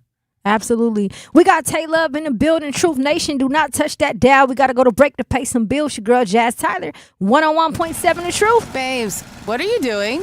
What? I'm just mowing the lawn. No, it's blazing hot and dry out here. Don't you remember? Smokey Bear says. Avoid using power equipment when it's windy or dry. Where'd you learn this? Oh, it's on SmokeyBear.com with many other wildfire prevention tips. Right. Thanks, honey bear. Because remember, only you can prevent wildfires. Brought to you by the USDA Forest Service, your state forester, and the Ad Council. When a warrior faces adversity, he fights through it. He finds a way. Freedom isn't free. Rolling strong. Belief. Believe you can, and you will. Wheelchairs for Warriors provides mobility solutions to veterans and first responders injured in the line of duty. Join the mission and visit wheelchairsforwarriors.org. Here's the deal. We gotta set ourselves up. See, retirement is the long game. We gotta make moves and make them early. Set up goals. Don't worry about a setback. Just save up and stack up to reach them. Let's put ourselves in the right position. Pre-game to greater things. Start building your retirement plan at thisispretirement.org. Brought to you by AARP and the Ad Council. For 75 years, the Muscular Dystrophy Association's voices have thundered through the halls of Congress. For 75 years, we've willed the impossible into existence. For 75 years, the MDA community has pushed the science, shifted the narrative, and established the field of neuromuscular medicine. And until that day when this is all a thing of the past, you couldn't stop us if you tried. Join us and celebrate 75 years of breakthroughs at MDA75.org. You can't buy a best friend. You can love them, walk them, pet them, and care for them, whether they want you to or not. You can take a picture or 50. You can fly to the moon, travel the world, or just stay in bed. You can't buy a best friend like that, but you can adopt one. There are millions of pets waiting for a best friend just like you. Help us save them all at bestfriends.org. Talking about guns with others might not always feel comfortable, but it could save a life. Here's a way to start a conversation. Your family is going over to your neighbor's home for dinner for the first time. How would you ask if there are any unlocked guns in the home? Hey, Hey, we're so excited for tonight. Before we come over, though, may I ask if there are any unlocked guns in your home? Our guns are stored securely, locked in a safe that the kids can't access. Awesome. Learn how to have the conversation at agreetoagree.org. Brought to you by the Ad Council.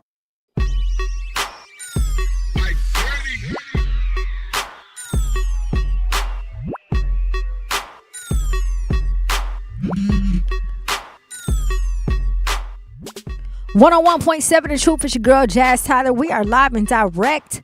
We got a special guest in the building. Taylor, what's the word? How you doing? We in here. Thank you so much for dropping in with us today. Today we are talking about price and value and growth. What are the prices you have to pay in order to be successful? What is the price you had to pay in order to leave that old life behind so that you can have a new life?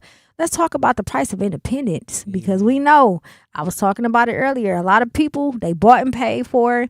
I've been in situations and organizations people would dream to be a part of and walked away from because I did not want to, be a part of whatever their agenda was. I would rather so much be on my own. So what are some of the prices you had to pay for your independence to be independent? And do you feel like you want to always be an independent producer?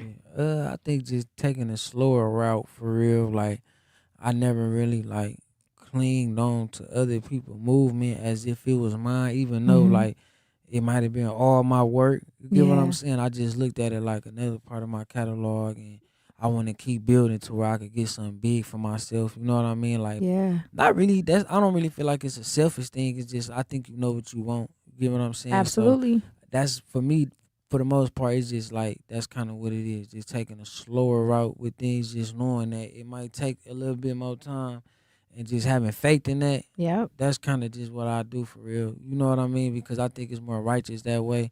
When you know what you got going on and you know what you're trying to do, it's kind of hard to steer or be deterred from that. Yes. So that's kind of like what I be into. You know what I'm saying? Just or what it has been for me, being independent for real. Just it's slower, but it's cool though. You know what I mean? They say the turtle always won the race, I guess, but you get what I'm saying? Yeah. I believe it though. You know what I mean? Like the slow grind sometimes is cool. So. Absolutely. What are some of the biggest challenges for those who are listening, who are entrepreneurs or youth who want to start a business? What are some of the biggest challenges you face being independent?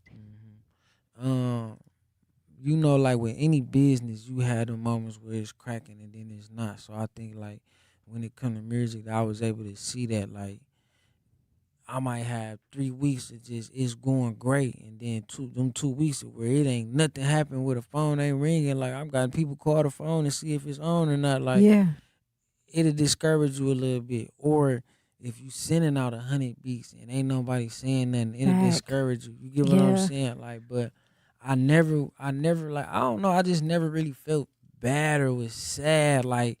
I just kind of understood, like, okay, if this ain't working, it got to be something that is working. Yeah. You know what I mean? It got to be something I can do. Yeah. Because to sit and think about what's not working or what didn't go right, you're going to be in that spot sitting there thinking about that. While everything going on, the world really ain't going to care about it. Yep. And that's like a way that I always approach it. You get what I'm saying? So when it's like that, I just understand that you just got to keep going. You know what I mean? It sound corny sometimes. No, it's the truth. But as long as you staying in motion, you going to catch whatever else is moving too. Yeah. You know what I mean? So that's, them little moments where it's slow. But that's any business, though. We see it with restaurants, everything. Like, everything slow down and pick back up.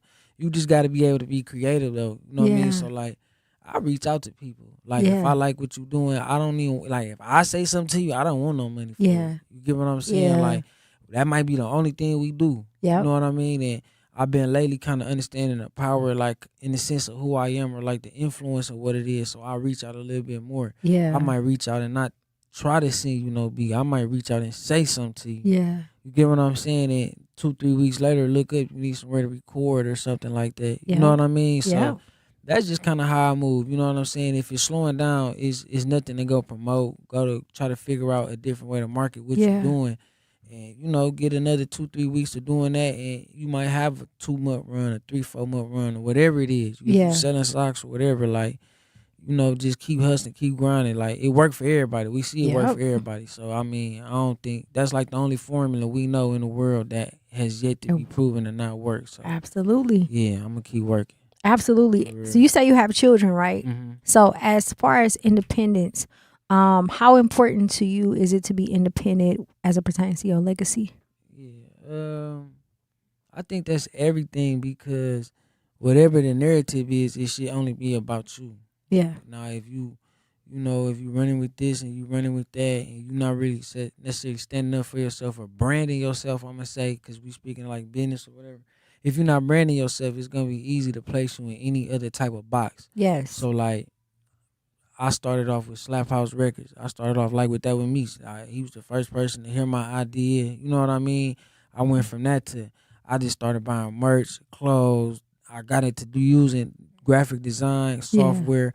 I'm designing clothes. I'm ordering stuff that's coming in bagged and tagged, like real merch, like a real business. You know what I'm saying? So I just felt like having something that I could pass down, even if I don't pass it down, something that's attached to me, that's from me, by me, is important. You know what I'm saying? Because we see people get rich off starting businesses and selling them. You know what I mean? Somebody might see my success at that and want me to come do something for them, and you know what I mean, start up another business or help them build another company. You get what I'm saying? Because I don't want to be in the box of just music either, though. Like, I done helped a lot of people get deals around here. I done orchestrated a lot, reconstructed contracts with people. You get what I'm saying? Like, I try to play more of a role outside of just music itself, the sonics of it. You know what I mean? It's a lot of logistics and moving parts that we be scared of it, because it take time for you to sit down and read. It take time for you to watch some videos. I might call Meech and talk his ear off for 2 hours, but I'm asking questions, though. You get what I'm saying? I'm not just talking to be talking. I'm really asking questions about something, so that when I gotta do my research, I can match it up to whatever it is I'm doing, and it been working. That's why I feel like I'm a big part of what's going on, because a lot of these guys then called and had me read stuff and talk to them on the phone, and they go and make a decision that I help them, you know what I mean, come up with, and I see it work. So I be like, it's room for that. You know what I'm saying? So with you being a pillar in the community, not just with music, but just in the community overall, and as you mentioned earlier, what's happening with the city is probably not going to stop anytime soon. What advice do you have for the youth as far as them understanding the importance of living long enough to have a legacy? Yeah, I really tell a lot of them, like, you ain't seen nothing yet. You get what I'm saying? Like, you may have seen traumatic stuff, but that's not cool or normal. You get what I'm saying? But you gotta have something to lose, though. You gotta go get a job, man. You gotta play a sport, trade, whatever it is. You gotta be able to have something to lose, or you're not gonna really care about what's going on the next day, and you're gonna be easy to get into whatever. You get what I'm saying? Because we all go through like little trial and error while we coming up, in identity and finding yourself. That's normal. You know what I mean? Like, I don't knock nobody for making mistakes when they growing up. You get what I'm saying? But I think doing stuff repeatedly and not understanding that, you get what I'm saying, you building your character to be that, and that's what you building your reputation to be. You're making a conscious effort. And you're not learning. You get what I'm saying? Like, if you're not learning and you don't have nothing to lose, it's kind of like it's just up for you. Ain't no telling what's gonna happen. So that's what I push. You know what I mean? Like, I got a teenager and I be on them like, man, get up. You know what I mean? It's late. I don't know what you finna do, but you have to get up. You go work out with me. You go do something. You know what I mean? Clean up, do something. Let me know that you up and you moving. But you can't sit here and waste time, because you don't know if you're going to have time to do none of these things. You know what I'm saying? Somebody could get hurt, can't make money no more.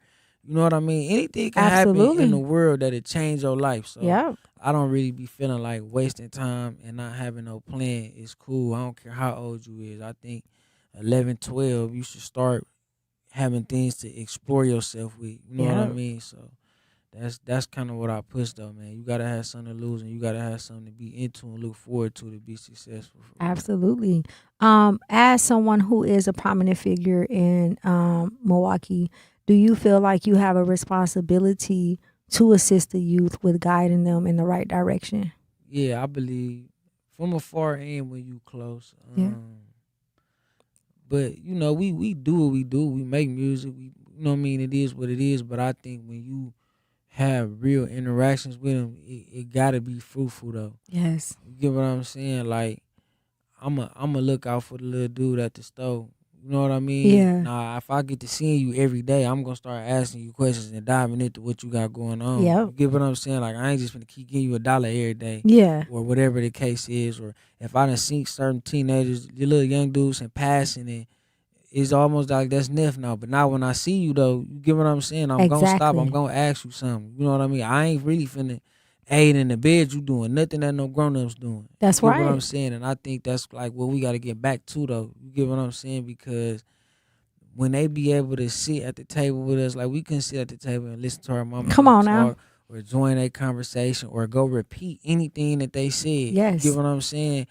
That's not what it is right now. You know what I'm saying? Exposed a lot of them to is, too much. Feeling real comfortable with us, and it's changing. And I think you got to be able to keep giving them type of experiences. You know what I mean? Like Yeah. every time I see you, I might not just give you no money. I might make you pump my gas or something. Yep. I might Work take for you it. back home. You get what I'm saying? But you might not never forget this. And you know what I'm saying? Yeah. You see how I move as a man. That might be just what you needed. You Yep. get what I'm saying? So, because I had a lot of those experiences though. Like I done brushed through a lot of people that became famous, or they just was somebody just because you know how we is in the city. Everybody Yeah. knows somebody. Like Yeah. I had those experiences, and I was always able to take the positive from it. You know what I mean? Like no matter what a person was or what they was doing, I was able to listen. Yeah. You know what I mean? And I never really talked around a lot of grown folks. Yeah. You get what I'm saying? I just listened a lot, you know, and it worked out, you know what I mean? So I think that's what we need, though. We got to push a lot of that knowledge to them, though. You get what I'm Absolutely. saying? 'Cause that's what they need. They need to learn more, you know? Yep, absolutely. We got Tay Love in the building. Truth Nation, we got to go to break to pay this last bill. Do not touch that dial. It's your girl, Jazz Tyler, 101.7 The Truth. Wherever there's a need in our communities, there's a united way. Improving lives so everyone can thrive.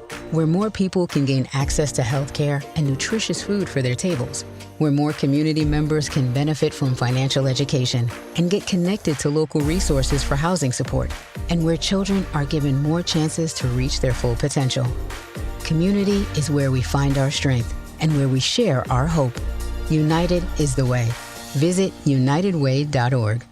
Are people around me safe when I vape? Science does not support that belief. Exhaled vape emissions linger in the air, affecting indoor air quality and bystanders in the same space through secondhand exposure. Vaping emissions can also accumulate on clothes, hair, dust, and furniture, leading to exposure risks to bystanders of all ages. And vaping around a pregnant person can lead to serious health impacts on fetal and childhood development. Enough with the puff. Learn more at ul.org/vaping. My mom has decided to learn to paint, and she's good. My dad's now into creative cuisine, and I've already put on 6 pounds. Learning new things comes with age. My mom, she started forgetting my name and what we're talking about. Forgetting well-known things doesn't. Memory loss may be a sign of Alzheimer's disease. Early detection gives you and your loved one time to plan for the future. Learn the warning signs of Alzheimer's at 10signs.org. Brought to you by the Alzheimer's Association and the Ad Council. The possibility of lung cancer can be pretty scary, especially if you're one of approximately 8 million current or former smokers at high risk. That's why SaveByTheScan.org wants you to know that now there's a breakthrough low-dose CT scan that can detect lung cancer early, and it only takes 60 seconds. You stop smoking, now start screening. For an easy quiz to see if you're eligible, visit SaveByTheScan.org. It could save your life. SaveByTheScan.org is brought to you by the American Lung Association's Lung Force Initiative and the Ad Council. Reading aloud to children sharpens their listening skills, expands their vocabularies, and nurtures a lifelong love of reading. That's why Reading is Fundamental, the nation's leading children's literacy nonprofit, offers free monthly read-alouds by popular authors through its Rally to Read program. Visit rallytoread.org to watch the read-alouds and discover exciting reading activities for school and home. Visit rallytoread.org today. We asked parents who adopted teens to share their journey. When I met both of them, it was like my missing pieces were found. Like it was just like an instant, these are my kids. If you're considering adopting a teen, just do it. Kids need families. I don't care the age, everybody deserves a family. Learn about adopting a teen from foster care. Visit adoptuskids.org to learn more. A message brought to you by Adopt US Kids, the U.S. Department of Health and Human Services, and the Ad Council. Should I take them to the paint? Should I take them to the paint? Tell them to stay down and they ain't. If I do some time, is you gon' wait? I'ma carry on, but yeah, still sometimes it be the way. Always put it in their faces, I know. When I ain't happy, had to step in my place. I was starving, so I went up in that kitchen, fixed a plate. Overcame them obstacles and kept it rolling like skates. Always showed you what it was and always tell you what it is. So can you make it make sense? It ain't lucrative if it can't make sense. Find demons all my life, need to repent. They all watch me got spare and want nowhere for me to vent. My love ran out the leash right now. I need your heart for me to rent. Please tell me it ain't true the stuff they saying that you is lying about. Go against the world to tell my people that we fine. Heard of your death during my bid. I hate that stuff. I had to find out. My dreams they couldn't see is that I had to cut the blind. Bro got hit from far behind, so now I'm watching all my blind spots. Streets cool, but I'm beyond it. Tired of bailing on my man. I ain't had no blueprint for this bill, so brick by brick I built my own house. I counted on divided as I see I took the wrong count. Should I take them to the paint? Should I take them to the paint? Tell them to stay down and they ain't. If I do some time, is you gon' wait? I'ma carry on, but yeah, still sometimes it be the way. Always put it in their faces, I know. All the stuff that I do, it got effects up on you. Got everything I pray for, ain't know that dreams can come true. They said they don't wanna hear it, I'm just speaking my truth. You the one that switched up, I ain't accepting I ain't been home in a minute. Got some problems that I'm facing, can't go home till they finish. I respect your opinion, but you can't tell me shit, cause I done went completed the mission. They can't see where I'm going, I'm the one with the vision. I don't believe in lotteries, but I'm still chasing the ticket. Step back to make space, little baby, keep us some distance. Only feel this way right now because you acting suspicious. Tryna judge us, you got flaws, acting like you judicious. Should I take them to the paint? Should I take them to the paint? Tell them to stay down and they ain't. If I do some time, is you gon' wait? I'ma carry on, but yeah, still sometimes it be the way. Always put it in their faces, I know. 101.7 The Truth. It's your girl Jazz Tyler. We are live and direct. Shout out to Do7243 Torian G. Former student of mine at Howard Fuller Collegiate Academy, man. Dr. Howard Fuller. My apologies, man. Super proud of that young man. Keep pushing, Torian. Keep pushing. We rooting for you, big baby. We got Taylor up in the building. Yeah. Man, we talking legacy. We talking life. We talking growth. We're talking discipline. All of the above. So with everything you've done in Milwaukee, Slap House Records have become like bigger than just life, right? A part of that is because of the artists that you work with. Why is it important to work with local artists or artists that are from here, and how does it dictate the impact? I think that's like the foundation of my brand. You know what I mean? That's how I started. That's how I got started. I didn't really just get popular in one spot. It was, you know what I mean, me working with everybody from here.